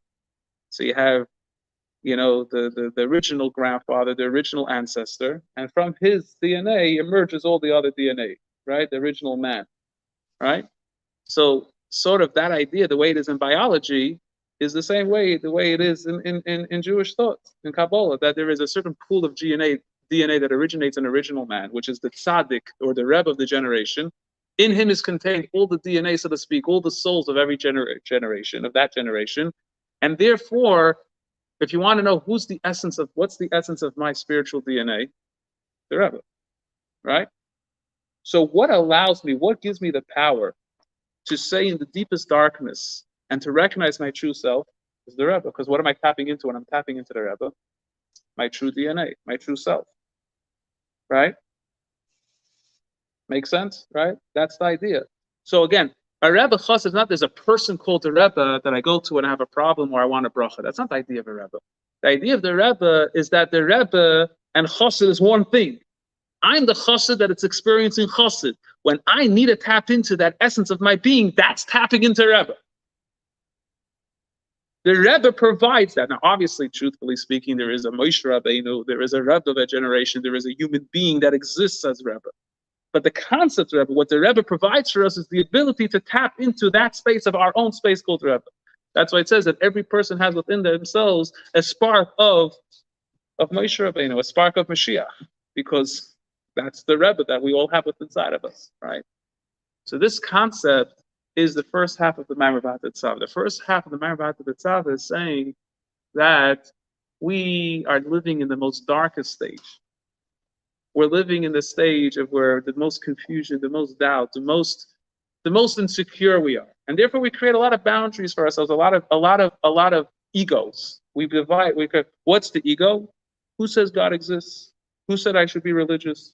Who said I have to keep Shabbos? Who said I have to keep kosher? Who said I have to do any of these things? It's easier not to. It's much easier not to. So why do I have to bother doing these things, right? And as I said before, the Yetzer Hara has lined up this whole survival train of goodies, right, that you can tap into. There's a whole bunch of good stuff. You could waste your life on YouTube. You could waste your life on all of these substances. They could waste your life on, and you never have to truly come to any true recognition. You don't have to learn the chokhmah about leilas. You could stay in the darkness, and you could be. You could people walk outside in the darkness, and they're on drugs, so they don't feel the darkness. Quite literally, you're depressed. You take a drug, all of a sudden you're on LSD or something. You don't struggle anymore, right? You don't feel the darkness anymore, right? So this concept of the darkness, you could leave, by the way, you don't have to feel bad. No, I'm serious. So this concept of darkness is, I'm sorry. So this is the concept of causes lamar that we're struggling with in this generation. And what the Rebbe says in the Maimer is that we have tapped into that. We know that there's a true essence of ourselves. Despite all the confusion, there's the moments of absolute clarity of that Rebbe experience, so to speak, that tells us who I am and tells us that this is my true identity. Right? But that's all the first half of the Maimer. That's all the beginning parts. Then comes what we got to do about it. Right? Because it's very nice to know it, but if you don't do anything about it, then it goes nowhere. So it's very nice to have a Rebbe, but the Rebbe himself, or the entity Rebbe, doesn't do the job. In order for there to be a job, there's another whole side to this picture. Chaim, for now. Chaim.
Oh, you're sitting there. What's your name? First name from? You have a brother Maishi? An uncle Maishi. I think my brother is speaker.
Amen. Amen. Say Shah Yisrael.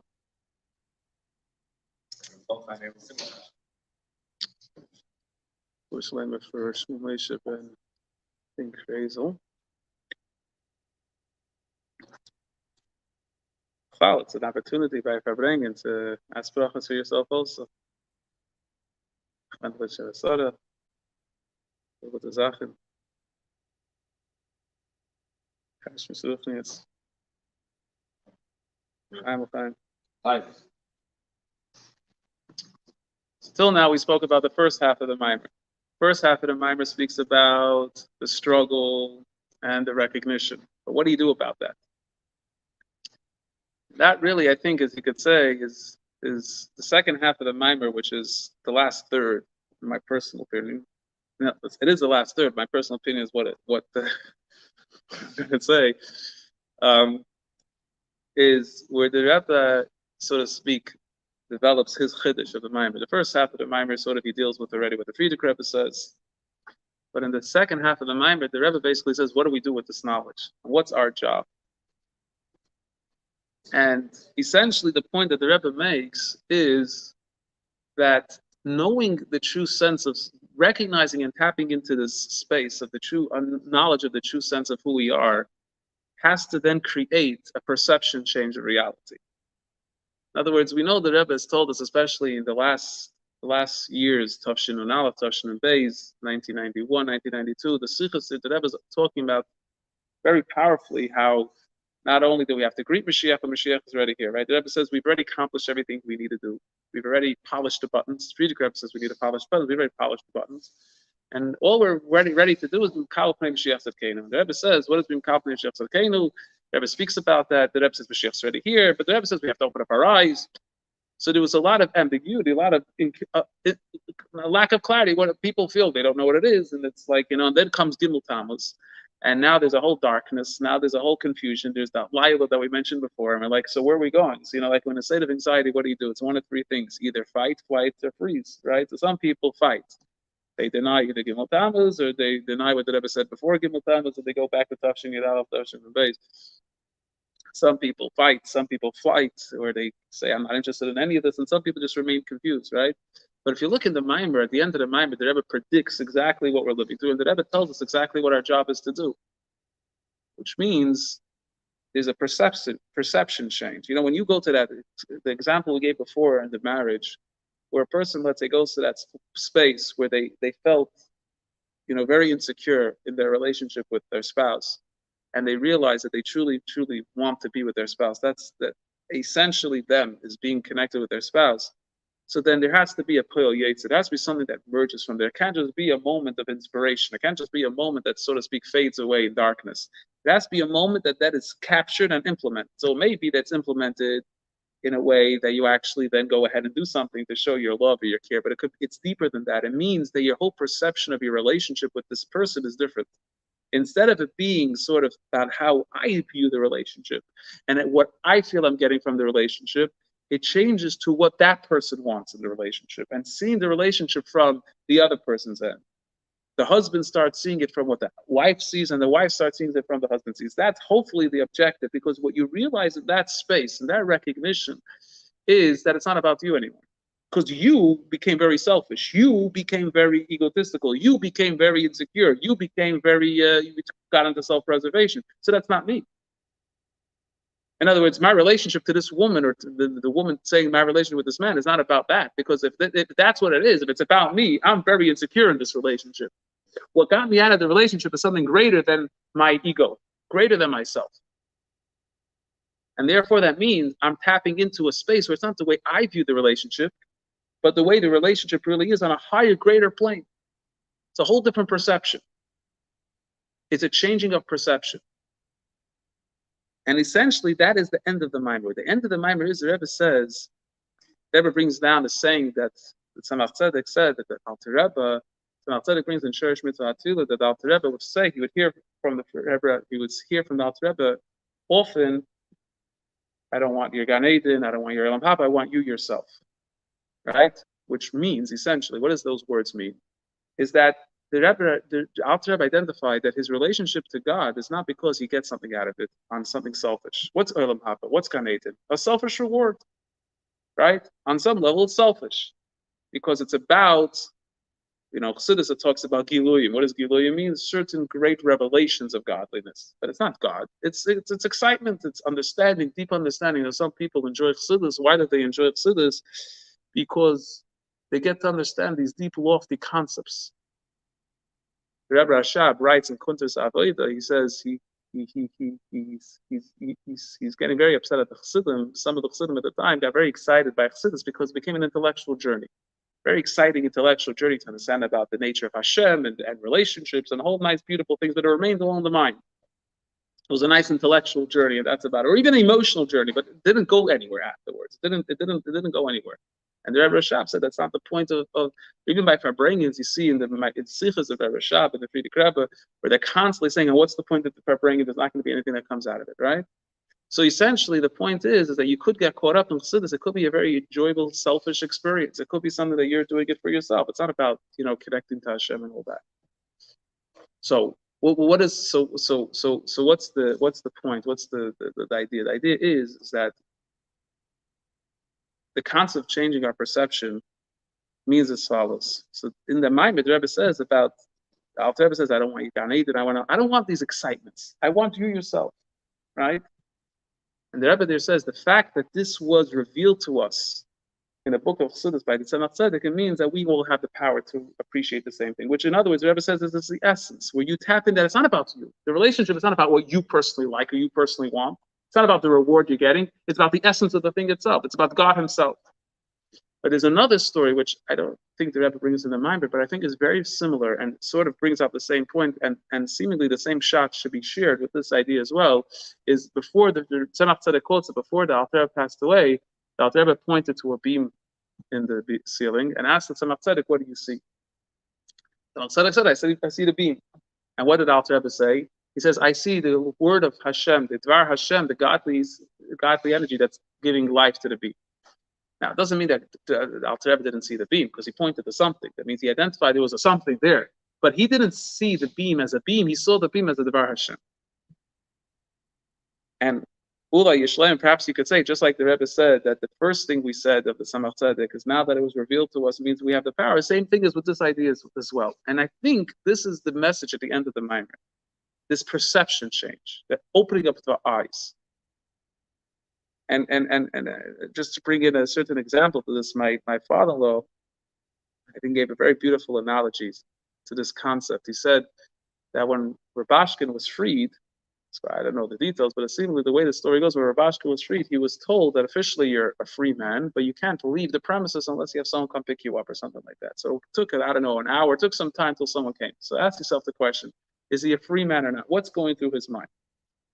He sees the same walls, the same prison guards, the same prison warden, the same security fences. He sees all the same thing. Technically, he's in the same space as he was before. The same exact space, but he's told he's free. Is he free or is he not free? That's the challenge we're living in today. We're living in the challenge where we still see the same, we're still perceiving the world the same way. And because we perceive the world the same way, it's hard for us to believe that we're living at a time, as the Rebbe describes the Mashiach's here, it's hard to believe that we're actually in tune with that essence of ourselves, because what we see out there is the same tree, the same car, the same house, we're living in the same place, nothing changed. But the Rebbe says that's the demand at the end of the Ma'arav to Tzavik, because the Rebbe is dealing with the question. The question it says, that Moshe Rabbeinu, the Jewish people, they bring to Moshe Rabbeinu the pure oil. Question is, what does Moshe Rabbeinu have to do with the pure oil? He's not lighting the menorah. It's not his. What does he need it for? And the Rebbe says, because essentially the Moshe needs the Jewish people to finally change their perception in order for us to get to the promised land. Which means like this, so just to bring out the point. What does it mean to change the perception? Changing to perception doesn't mean that the world is all of a sudden miraculously changing into a whole different reality. It's not as if all of a sudden this table is turning into a flow energy of some sort of like fiery sparks. That's not what it means. Changing of the perception is, what's the purpose of this table? Why do I have a table? Why do I have a hand? What's the purpose of my hand? Is the purpose of my hand so I could play ping pong? Is the purpose of my hand so I could throw a basketball? Is the purpose of my hand that I could play slot machines? Is the purpose of my hand that I could go on YouTube and watch TikTok? What's the purpose of my hand? So right now, my perception is I could choose. I could play TikTok with it, or watch TikTok with it, or I could use it to put on tefillin. And I live in this confusion, and I live in this doubt. Is the world, sometimes I choose to be a Jew, and sometimes I choose to be identified, it's like in a relationship. Sometimes, identify being a husband and being a father. And sometimes I say, who I am. I'm a party guy. I want to have time for myself. I want to be, my own separate person. You could say they're both true. There's not a contradiction, right? You could be the father at the times that you're home with your kids. You spend time with your kids and you spend time with your wife. And then you say, I'm another person as well. I do my own thing. Besides being a fatal flaw in it, it's a contradiction. Because it's not that you can't have time for yourself. It's that you can't identify yourself as someone that is essentially someone that has time for themselves. That's the change of perception. Where I find where I think it comes out the strongest is when you have your first child. When you have your first child, the sense of self-identity is the independence you have is slipping by every moment. Every moment your independence is running away from you. You're still holding on to the perception that you are a free man. You're still grabbing to that space where you're able to sleep when you want and eat when you want and do whatever. Sometimes it happens after you get married also, right? Because it also changes. But the ikar, it happens when you have your first child, because the last vestiges of independence are being totally stolen away from you. So you have a major issue. You have a major crisis. The crisis is, am I really the person that was the way I knew I was for the past, X amount of years of my life? The bachelor, the independent person, the one who could do what I want, when I want, go to sleep when I want, wake up when I want, or even if it's not when I want, but I can sleep through the night properly. I don't have to worry about my kids screaming in the middle of the night, right? Or that whole perception has to change. That whole perception has to change. Right now, I'm a father. I have to graduate to a whole different reality. So now it doesn't mean you don't sleep. I mean, sometimes you don't, but it doesn't mean that you don't take care of yourself. It doesn't mean you don't have a life. It doesn't mean that you don't do the same things you did the whole time. But the identity you have of yourself is what? That I'm a father. That comes first and foremost. That is you. That's your metzius. Nothing changes besides maybe not getting enough sleep or hearing a child screaming in your ears, right? But what would you say changes of you? Your perception changed. Your sense of who you are changes. I'm no more an independent person the way I thought I was before. I'm not the person who looked at themselves before and said, right now it's 2:00 in the afternoon, I could go to sleep for an hour. Why can't you say that? Because if you go to sleep now, comes later on at night, right? So you're going to try to fall asleep. You can't fall asleep right away because, so the baby's finally sleeping. It's 9 o'clock. The baby's finally sleeping. So maybe you could go to sleep, but you can't because you slept for an hour in the afternoon. So you're awake. So you're going to fall asleep at 11. That's when the baby wakes up. So now your whole cycle is off, right? Your life now revolves around your child, not the other way around. One of the greatest gifts Rabbi gave us when we have children is that we have to realize this major shift. We fight it. Why do we fight it? Because it's this whole perception is so difficult to grasp. Many people, even after they have the child and the child grows up to be 20, 30 years old, they still have that as an issue, right? They're still fighting it. That's where sometimes, or a lot of times, the conflict between children and parents come, right? There's a resentment built into it.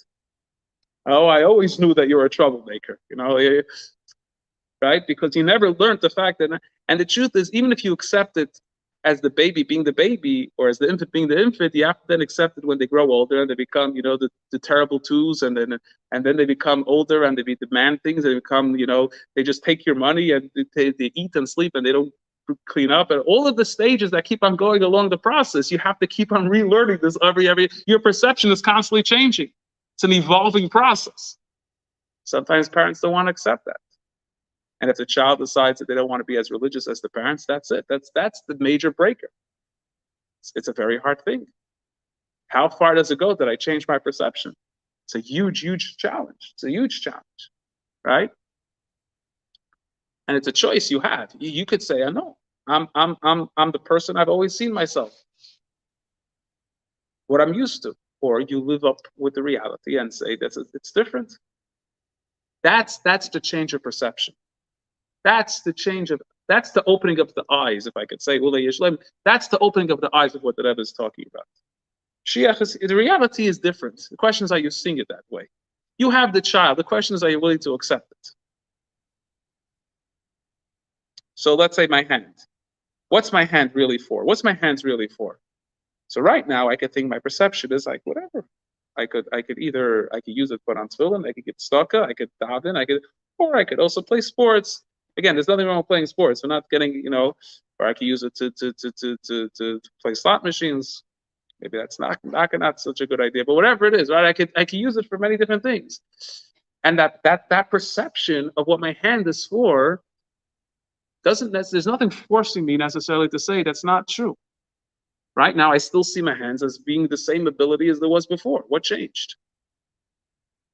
That's the concept of changing their perception. When you begin to realize that the hand is only really there to daven. Your hand is, you also sometimes need to, put food in your mouth as well, right? With a bracha, obviously, right? But you have to obviously do other things with your hands. But essentially, what's your hands? Your hands are now to serve God, right?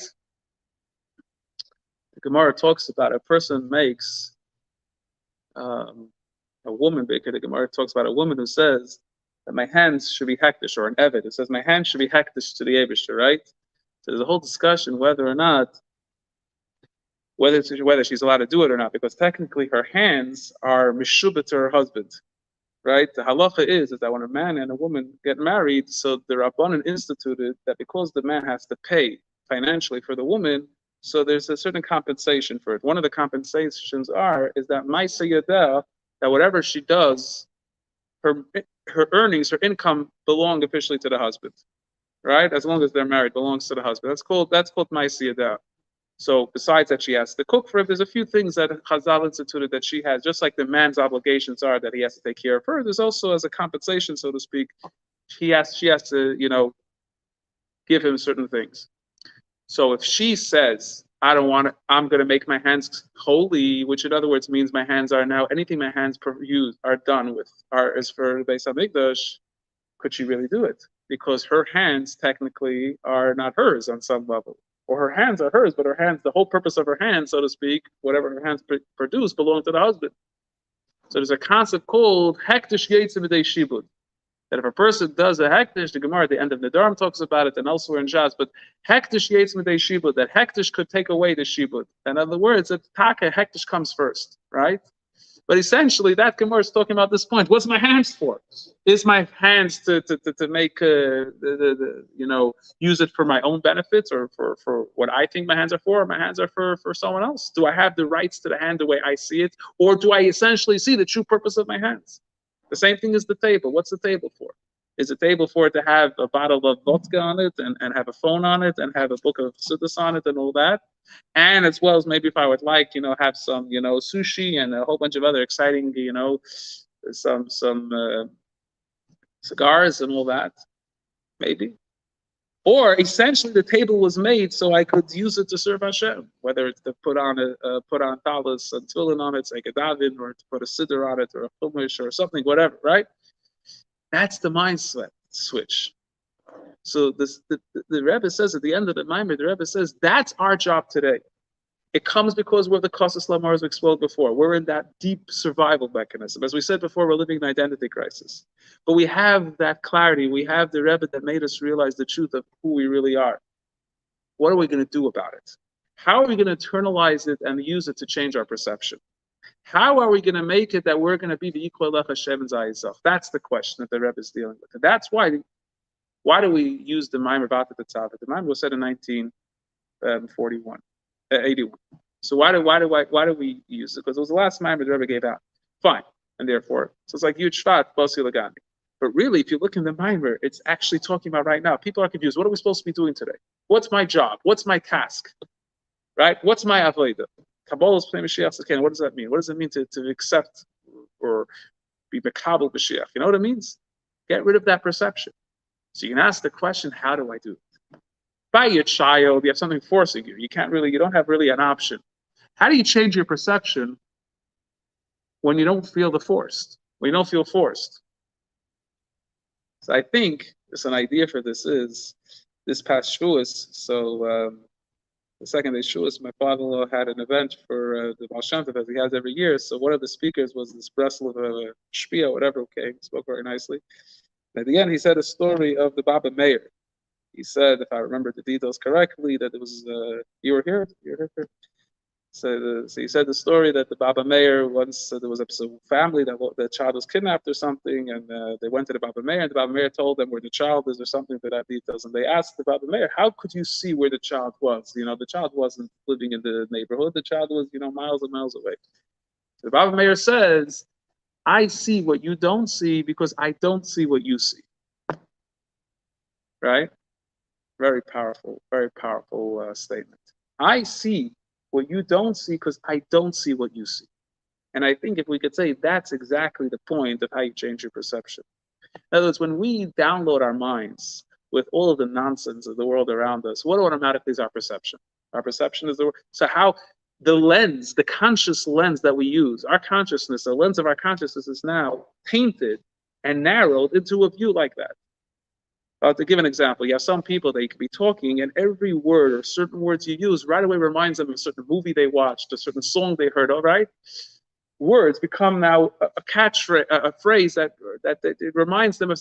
So what does it mean? What's their programming? What's their reality? What's their perception? That. You have other people that when they see something or hear something, it reminds them of a Mishnah, a Gemara, right? It's a whole different reality, right? It's a whole different reality. It's the programming that you put into it. That's the lens of your consciousness. Are you going to program your mind with TikTok? Or are you going to program your mind with Sichos of the Rebbe? What are you doing to change your perception? Right? If you, let's say, going back to the analogy of the child, if let's say you somehow are watching or listening to podcasts that tell you that giving into your child is the worst thing. You change your perception, you're the worst father. And you start reading about this the whole day. Guess what? What's going to happen to you? Are you going to change your perception? Absolutely not. But what happens if you're downloading podcasts that say that to be a good father means you have to taka let go and taka realize that your child is the one that you have to take care of and you have to identify being a father, etc., etc., etc. How much easier is it for you to then say, taka, that's me? That's the point. What are we downloading in our minds? What are we connecting to? How do we expect to change a perception when every other moment of the day we're keep on seeing the reality based on the programming that we've put into our system? The social media, the news, everything. It's a constant. And forget about the problems with the problems, the issues that we mentioned earlier, the identity crisis, right? We don't even know anymore what's a man and what's a woman. Like all of these things How are we supposed to then come to any realization of truth? It's impossible. You know, we say that in our generation, where it's a choshech, it's a darkness, kafel b'chupel, a double darkness. It's such a darkness. So why is the expression of double darkness? The Rabbi explains in a Maimer by Purim. It says, "Ba'layla the Megillah says, "Ba'layla nad nishnas hamelech." It was at night, and that night the king's sleep was disturbed. So the Rebbe asks, the word Ba'layla and Ahu is the same thing. Ba'layla means at night, and Ahu means you don't know. Laila, as we said before, is a metaphor to confusion. So it says at the night, that night, that refers to something you don't know for sure. You say that what? You can't touch it. So the Rebbe says it's also the same concept. It's a double darkness. What's a double darkness? Sometimes you're in a darkness that you recognize you're in darkness, right? And sometimes you're in a darkness, you don't even realize you're in a darkness. We don't even realize how far we've come from truth today. We've accepted certain things as being true. Why? Because we've been so removed from truth. Right, so you have this song that became popular a number of years ago, Afilu b'hastara sheb'seich hastara, right, from Rabbi Nachman, that idea. Because that's what we're living in today. Afilu b'hastara sheb'seich hastara, b'vadei, what's the body out there? Yeah, right, Nimsa Hashem about it. But that's the point. The problem is that we're so diluted from the truth that what we think today is true is really a lie. And it's only why we think it's true because that has been accepted already as a universal truth. Think about the next generation, 2 generations from now, or 4 generations from now. Their level of Mashiach is going to be here, but that level of truth, right? Mashiach's here, Chaim. That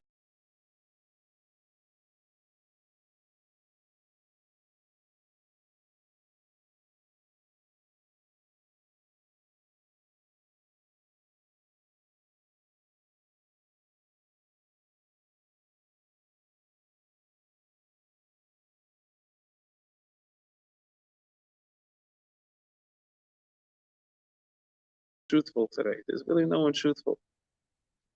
And I remember my father, oh Shalom, my father was a very big Yer Shamayim, a serious Yer Shamayim. So he had certain chumras, Zirkind chumras, and my father had even more chumras to some extent. So I remember when they printed a book about stories of Rabbi Itzhak the Masmid called Eitzres Hashem Hi Eitzre. Right, it's a passage their first Yer Shamayim, Eitzres Hashem Hi Eitzre. And in the book, it says a whole bunch of different stories about the great Yer Shamayim of Rabbi Itzhak, and how he would be very careful, particularly when it comes to matzahs on Pesach. He only ate matzah the night of Pesach, and he was so particular wrapping it to make sure that it wasn't, chash, any concern. So my father, I remember, I guess he read the book, he came home, he was very excited. He says, I finally saw I'm not the only idiot in the world. He felt justified. He's living in a world where everybody laughs at you, right? Because what do you make yourself crazy for, right? Why do you make yourself meshugah? And everybody thinks it's not your shemayim, it's OCD, and right? Everybody has their explanations of it, right? Today we've psychoanalyzed everything, so there's no truth anymore. It's a social issue, it's this issue, it's a depression, it's anxiety, everything. There's no truth to anything anymore. So a person who's a sincere person and really cares about the Eibusher, no, he's suffering from something, he's traumatized, right? That's the world we live in today. We've pulled away from any sense of truth. We've really pulled away from any sense of truth. So my father felt like a loner in this generation. He felt like a loner. So when he read that book, he found, okay, finally, I'm not so crazy. I'm not that crazy. So either way, I'm saying is that we're living in a generation today of the nature of truth is very much deteriorated. It's very much deteriorated, and it's very hard to then think that our perception today is any value to it. But we're so nurtured by it, and we're living in it, and we're soaking in it, and it makes it very difficult to then change it. So I think that's the pshat. The pshat is, if I would see, right, the Baba Meir, if I would see what you see, then I wouldn't see what you don't see. But because I don't see what you see, therefore I could see what you don't see, right? And essentially, I think that's the pshat, so to speak, of the opening up of our eyes. The pshat of opening up our eyes is this concept of being able to appreciate and to be able to realize that the reality, the way I see it today, is false. And not false because of the fact that I somehow have divine knowledge. It's because I'm not programming the lies constantly in my mind. I'm not constantly reinforcing the lies in my mind. If I constantly reinforce the lies in my mind, then I'm going to be struggling with no end. I'm going to be constantly in a state of confusion. It's like trying to pull away from alcohol or from cigarettes and at the same time smoking the cigarette. Does that make any sense? Like I really shouldn't be. You know, people that overeat, so they keep on eating and say I shouldn't be doing. Pull it away from me. Pull it away from me, right? You know, like the same thing with all of these stuff, right? You know, pull it away from me. Don't let me listen. Don't let me listen. And meanwhile, you're listening to it at the same time. It's like it doesn't make any sense. It doesn't make any sense. So that's, I think, the job. The mimer, at the end of the mimer, the Valta Tetzava, that's what the Rebbe is saying. The Rebbe is saying is that it's now up to us. You know, Avram Fried has the song, and we will do it, brothers, after us, there'll be, right? That a concept, right? That we're talking midgets, that we're on giant shoulders. For us, maybe the great work, the legwork has been accomplished already. But we got to now do is change the perception. The V'yichvei lecha is, the Rebbe is waiting for us to finally change our perception. I could be in the same prison, in the same cell, with the same guards, and the same warden, and the same locks, and the same security system, and the same everything, but I know that everything that I see is not me in prison, but me actually experiencing freedom. Right? Going back to the Rabashkin analogy, that he was technically in the physical confines as he was before, but he wasn't in prison.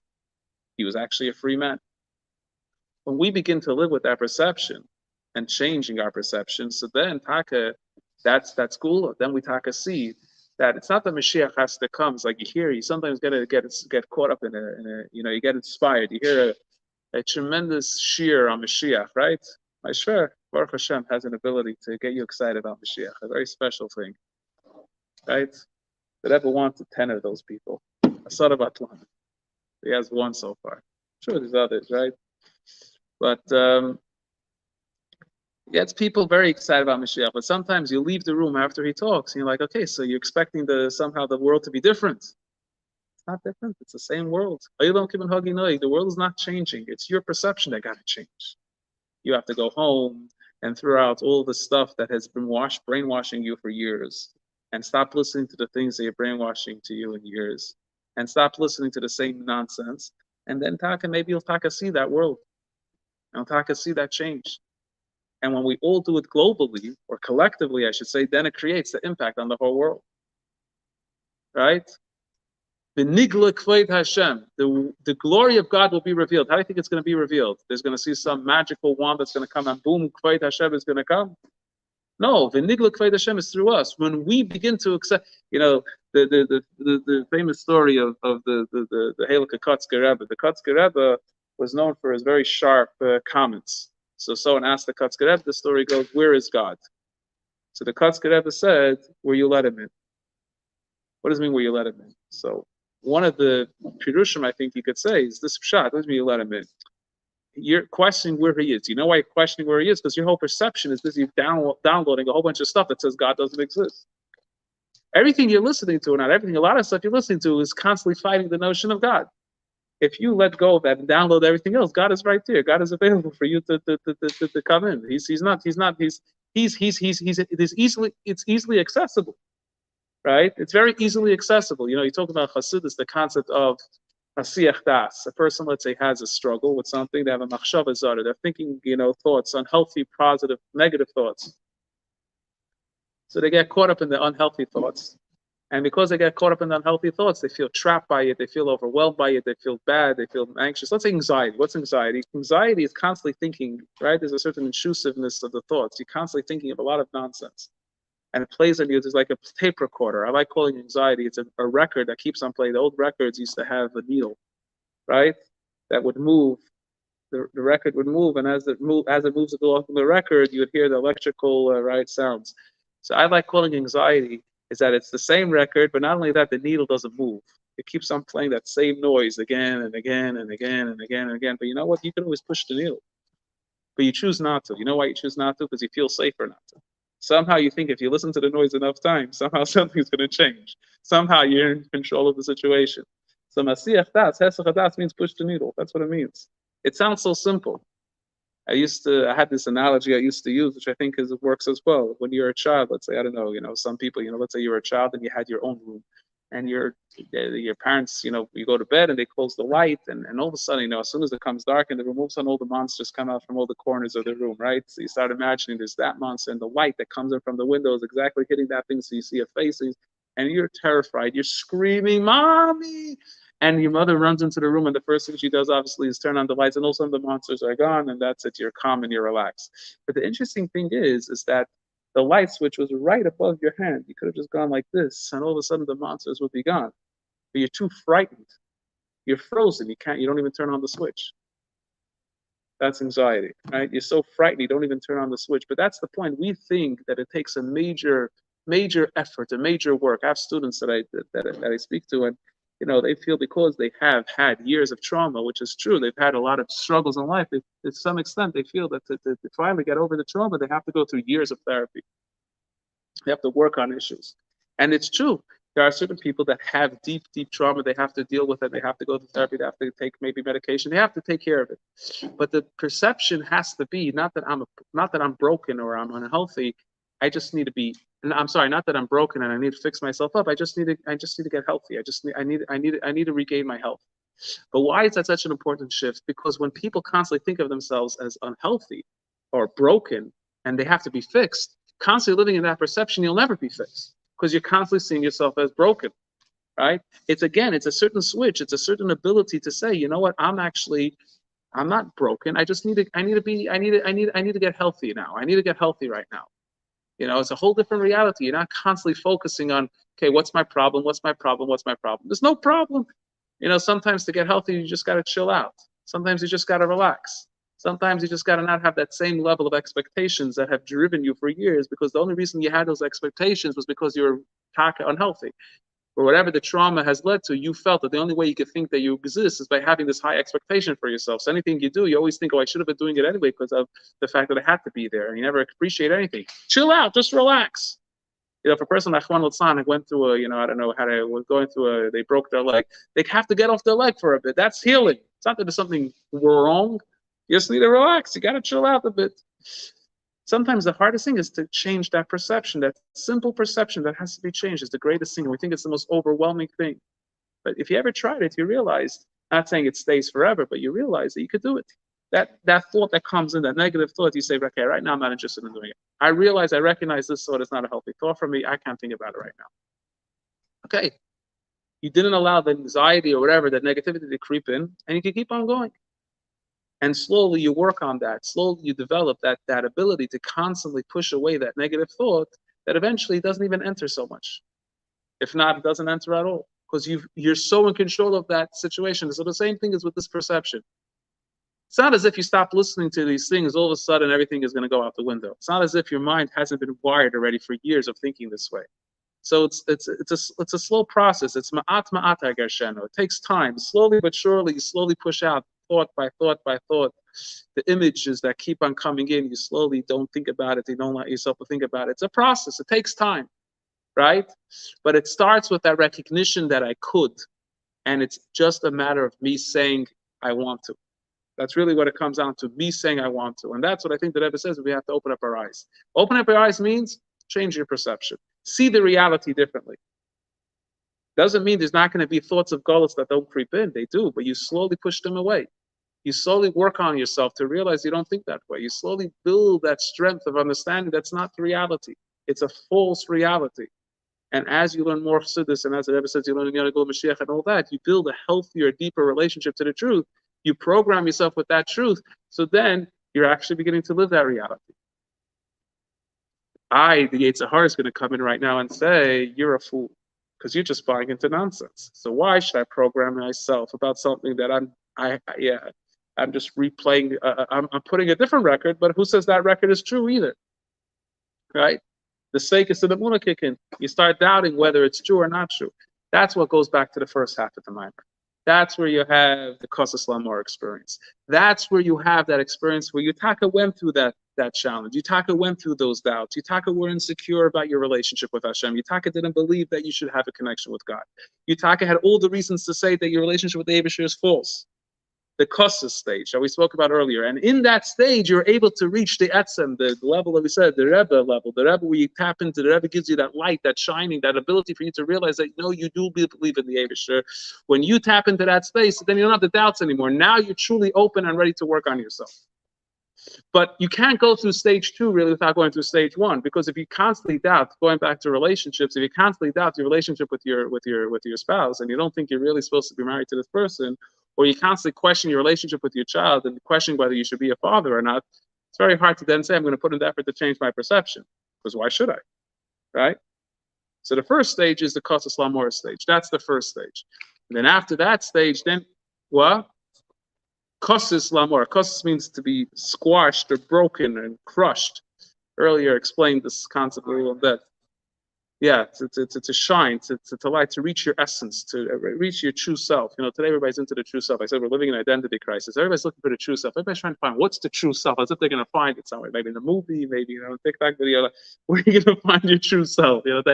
That's not. You find your true self in doing.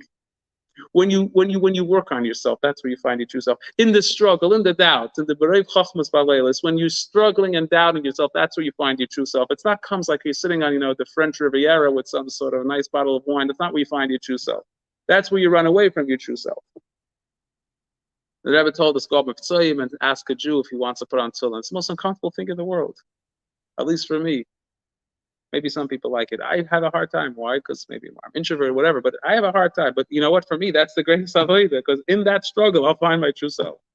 The hardest thing is to say that, okay, I have to wake up in the middle of the night to take care of my children. But in that struggle is where you have to find that you're a father. So the first stage is the recognition of the struggle and realizing that we have the Kosas Lamor, we have a Moshe Rabbeinu who's Zonim Mefarnas Amun, who tells us the truth. And we identify the truth from within ourselves. We recognize that this is true. That my relationship with God is true. My relationship with Torah mitzvahs is true. This concept of Mashiach is true. And all these points are true. Now I need to change my perception. I need to work on changing the perception. That's already up to me. That's already my job. So that's the Tzavit. Moshe creates that connection. As we said before, a Rebbe is the one that creates the connection. A Rebbe is not a self. The Rebbe doesn't have a self. As we said, it's the Mechubra HaMamutza. It's a corner. Has no entity of itself. It just comes. It only exists because there's two sides that need to come together. That's what creates the existence of a Rebbe. There's God. You didn't, so you have a Rebbe, right? And that's why I said there's no chassid, there's no Rebbe. It's not a separate entity, right? And on that level, you realize the truth of who you are. You recognize the truth of who you are. And when you know who you really are, so then you have the capacity and the ability to then say, you know what, I want to implement it. In the words of the Maimer, you have your etzem, you expose your etzem, and now you bring down your etzem into Kefas HaGilui. Now you make this real. Now it's on your day. You recognize what your hand is for. You recognize what your body is for. You recognize what all of these things are for. And when you recognize what all of these things are for, and you realize their true purpose, it becomes a whole different perception. You spoke about in a relationship. If you realize, this is on another level, but if you realize that your purpose in your relationship is not about you, but about your spouse, then it's a whole different relationship. It's a whole different relationship. That means the very same self that you are identifying with and the same self that you are having the perception of what you thought you were is changed now, because it's not about you. It's about your spouse. The Rebbe told us before you get married to learn Reishis Chachma, to learn a number of chapters of Reishis Chachma. And those chapters describes that the highest level of the marriage is at the moment of zivuk, at the time of relationships with the spouse, with the husband and wife have relations together. And the way we're nurtured today, the perception is that that's a lustful act, right, certain, like there's a certain negativity towards that, right? It's seen as lustful and there's such a programming today of what that type of act should be, that a person gets married and they're looking to have the relationship based on all the programming they had before. And you could understand there's no relationship then, because it's all selfish and all, right? And Reishis Chachma is telling you it's the highest, greatest level. And how do you do that? By you learning the Reishis Chachma, you realizing that this is the highest, greatest level, then it changes the reality, the way you have that relationship. And that's true with everything. So the point of this is that we gotta first, gotta go cold. We gotta go cold turkey on certain things. We have to stop programming ourselves. Like I said before, let's say you have someone who's, they come from a toxic family. whatever this, the situations at home weren't safe for them, and they lived there for a number of years, obviously, and now they finally moved away, and they finally got some help, and they finally see the light. The first thing they got to do is that they don't go back home right away. If you go back home right away, you're back into square one, right? You have to create boundaries. You have to create enough strength and healthiness that you don't go back right away. Maybe eventually you feel enough strength or whatever, you could go back, and then on the contrary, you could show them how you've changed and how you could change them and help them as well. But till you get that strength, you can't go back because it's unhealthy. The same thing here is that we first have to go cold turkey. We first have to cut ourselves away. Maybe eventually all of these things could be elevated for good. As the people say, I'll elevate my phone. Oh, really? You can elevate it to it. Right? But there's a certain nonsense that we play with in our mind that we're elevating it, right? It's only when you have a healthy relationship with it, then could you really elevate it. If you don't have a healthy relationship with it, you can't elevate it. Having a healthy relationship with anything allows you to have an ability to elevate it. If you don't have a healthy relationship with it, then it elevates you, or not elevates you, it takes you down, right? So that's the idea. So that's going back. That's the power of Gimmel Tammuz. Why is that the power of Gimmel Tammuz? Because Gimmel Tammuz gave us the day. Just to finish off with this thought. Maybe before we finish singing again. No. That's no, yeah. Oh, yeah. Oh, we spoke about about being a parent for the first time. Yeah. What? That's it. Yeah. Of course. Actually, it's like what's the even if you elevate what's light in the dollars, you'll eventually come to it. Right, exactly. That's the ultimate of it. I'm going to open your eyes right now. Right now, you have the option. Eventually, it's going to be pulled out of you. Hi.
Exactly. Then you discover God.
Just to finish off the part of Gimmel Tammuz, so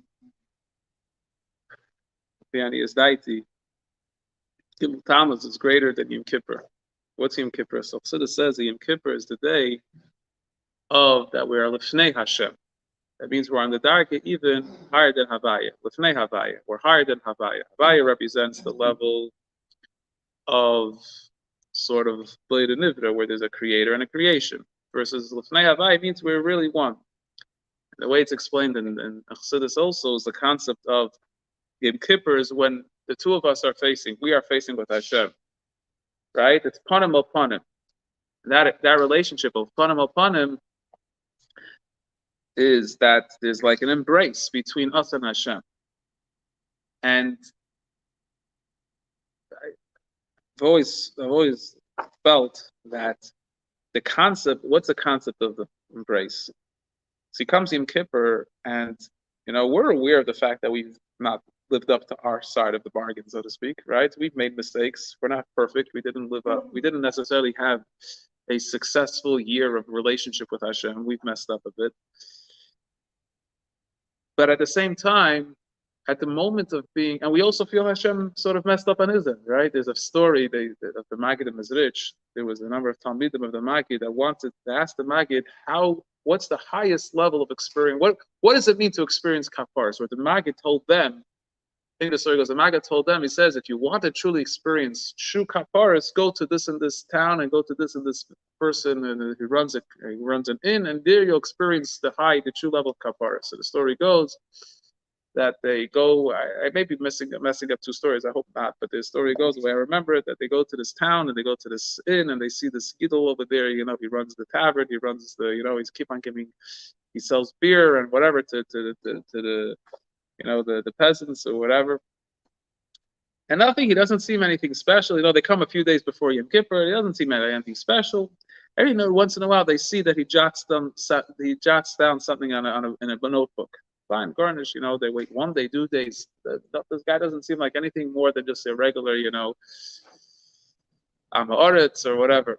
But the Rebbe told him that this is the place you're going to find true experience of kaparas. You wait. This comes to Erev Yom Kippur, the night of Erev Yom Kippur, and in the middle of the night they wake up and they hear tremendous crying. They go outside and they see that this innkeeper is sitting by his fireplace, and he's busy reading his books.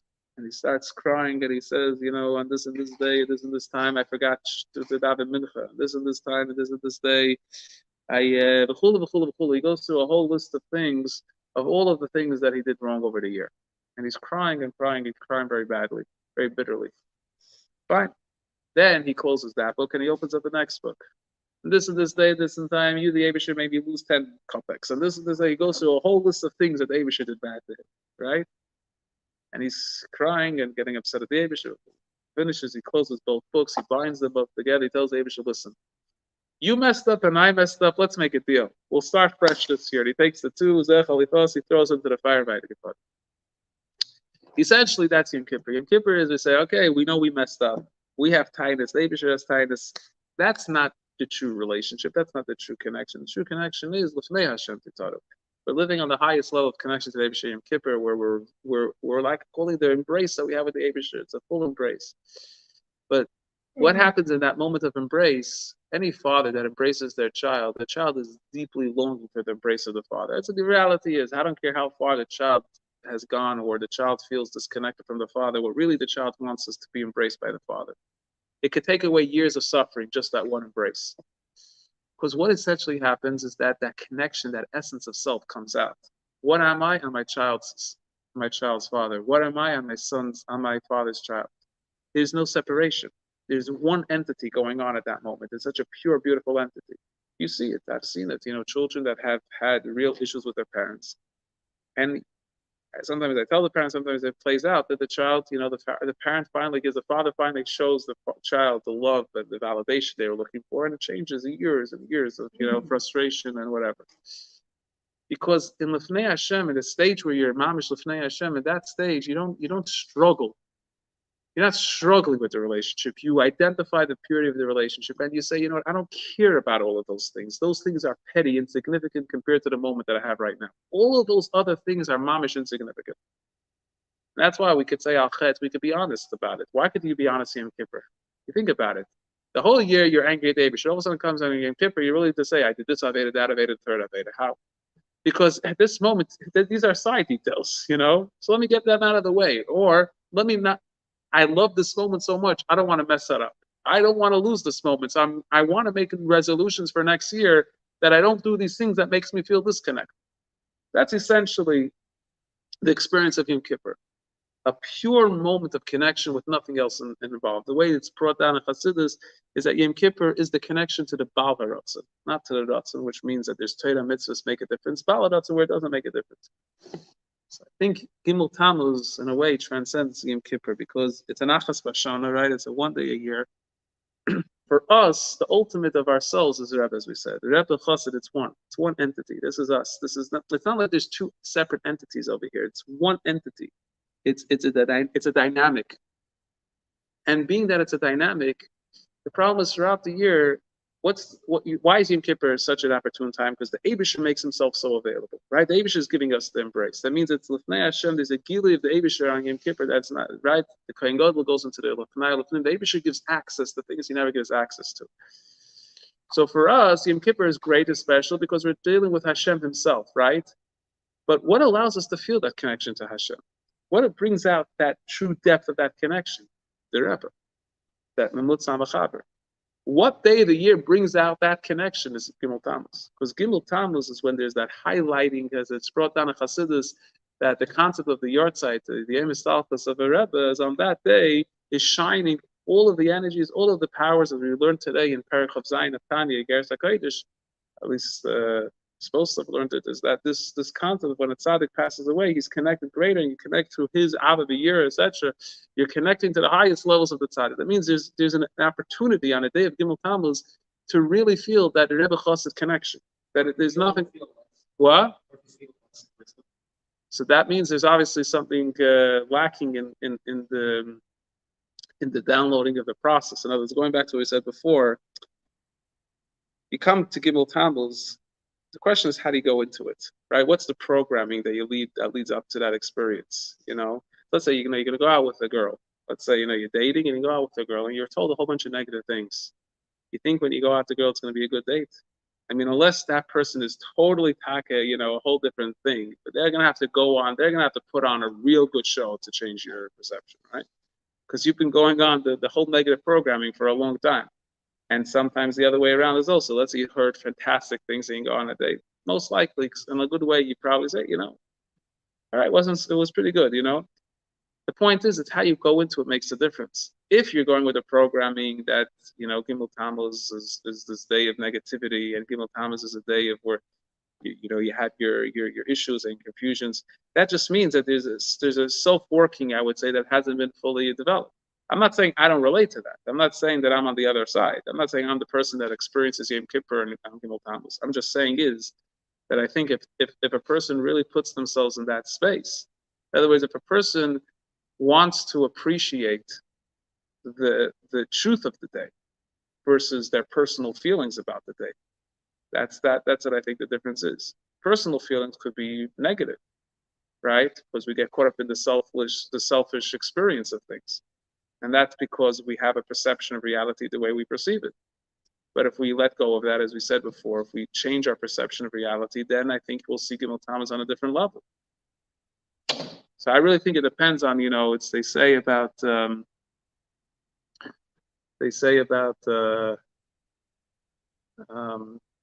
don't know if it's true or not, but they say, what was the difference about some Yidden went through the Holocaust and they came out to be not so religious after the Holocaust, and other people came in and they came very strong.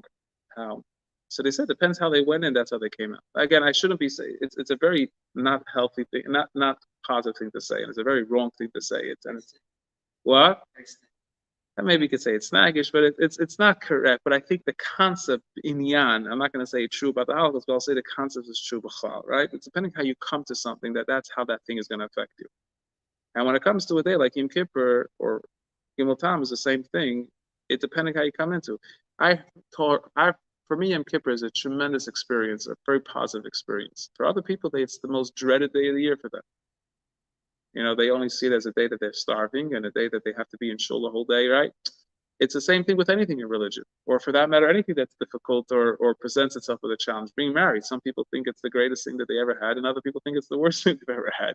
Having a child, the same thing. You can either think it really, everything in life boils down to the same thing. It's the perception and it's the programming that you have. So I'm not exactly sure what you mean by Gimmel Tammuz having that negative association. Maybe you have to elaborate on that point. But I think that in general, there's definitely a struggle, for sure. And some of us have, loads of trauma about Gimmel Tammuz, not just about the day in itself. I remember the day I was one of those real believers in the beginning of the day that the Rebbe is going to come out and it's going to be Mashiach and that's it. That was my experience. I remember sitting at the steps. We got up early in the morning. Well, actually, I was up in the middle of the night because I was woken up by my mother crying and everything like that, and I had no idea what's going on. And my father wasn't home. My grandmother came down, and I was completely confused as a child what's going on, and my mother didn't want to tell me what was happening. I remember my mother telling me that the Rebbe was coming back to 770.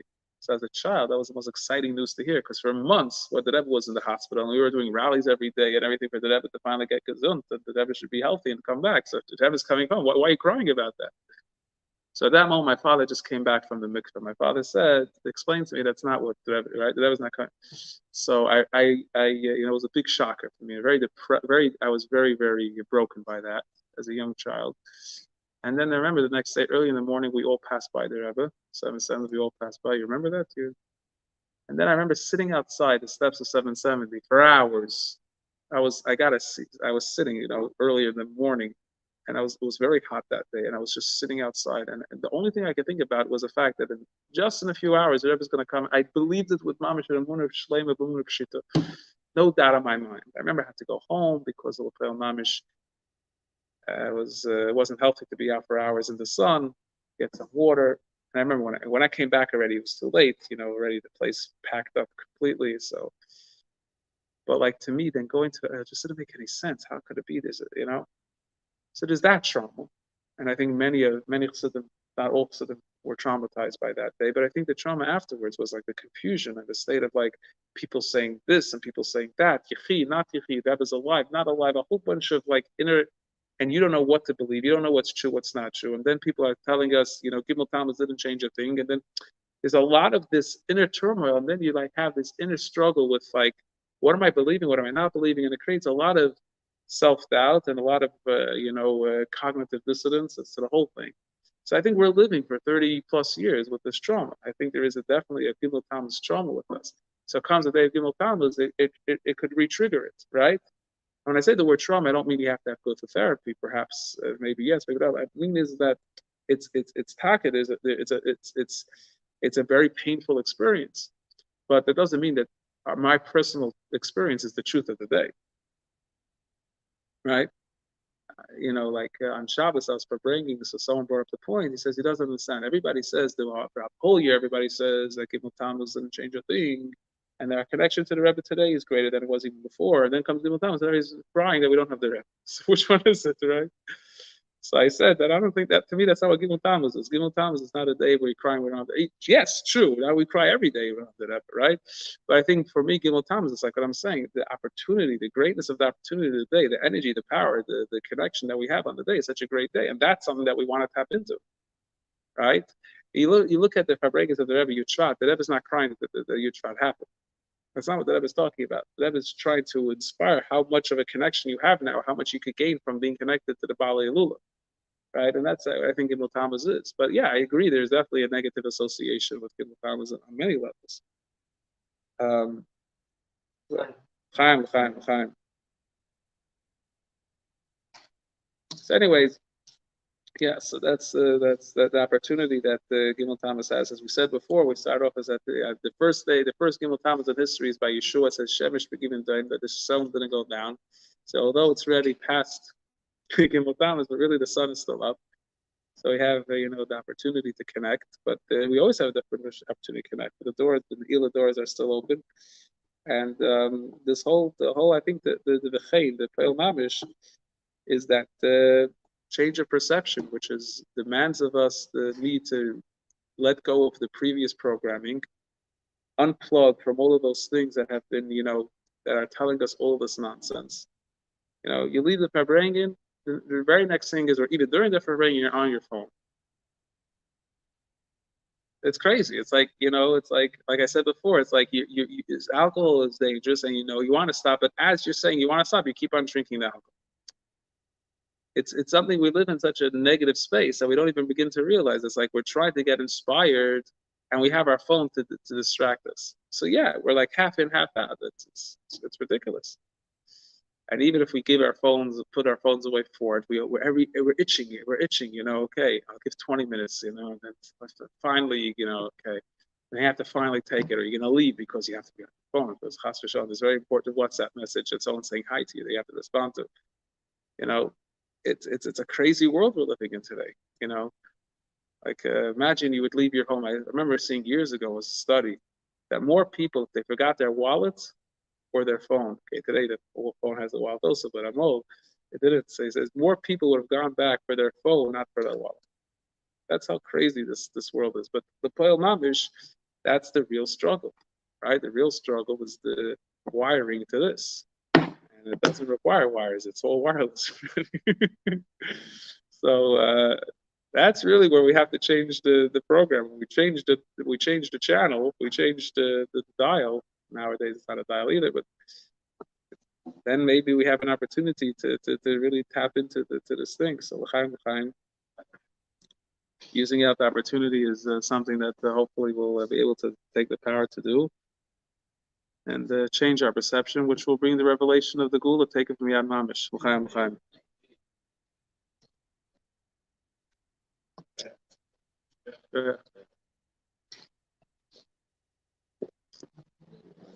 What's your name? Kelly Dardashti.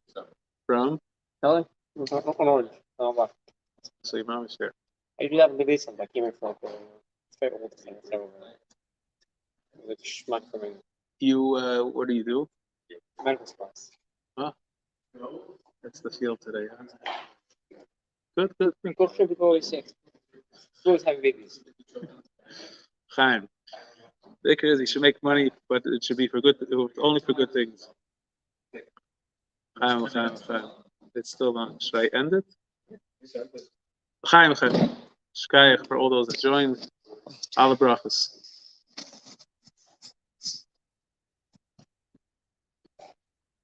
Okay, so it ended up being a 3-hour event. There you go. And people. Yeah. It is a poil should happen. Yeah. What does it say? Having trouble connecting. Please check your interconnection. I'm trying to end. Yeah, I know. It's so funny how this works. The guy is coming to clean up. Yeah, I think so. I'm not not so involved there anymore. Coming for Shabbos. Yeah. I'm glad for Shabbos.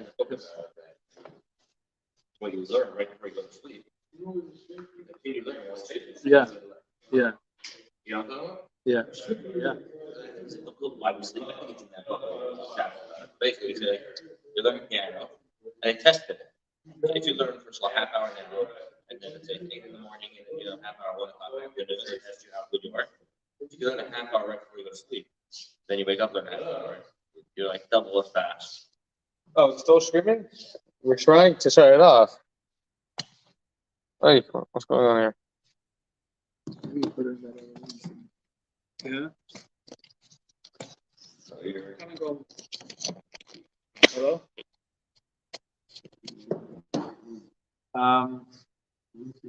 What were you saying? So they test you. You learn that, and then they test you at 9 o'clock. You go to sleep in the morning. wrote that in search.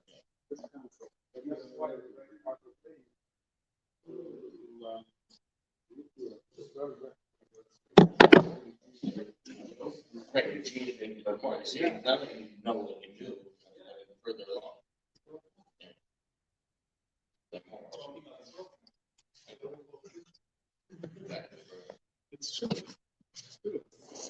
There's also Shabbos before the inside, and I don't know where the children are trying. What? I think it's something good too. Yeah, the rest of that,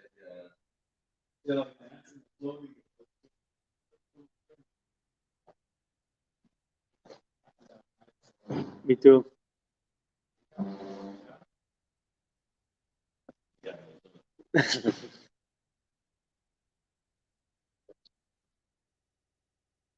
Not. This is not ending. It's just so weird.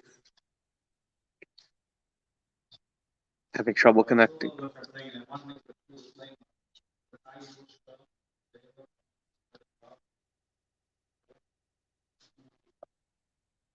Got it. Doesn't end. Having trouble connecting. How do I end the broadcast?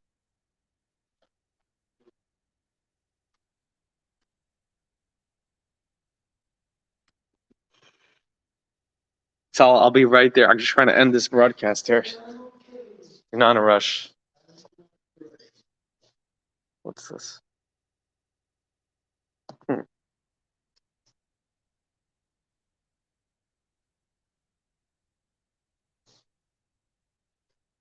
Really?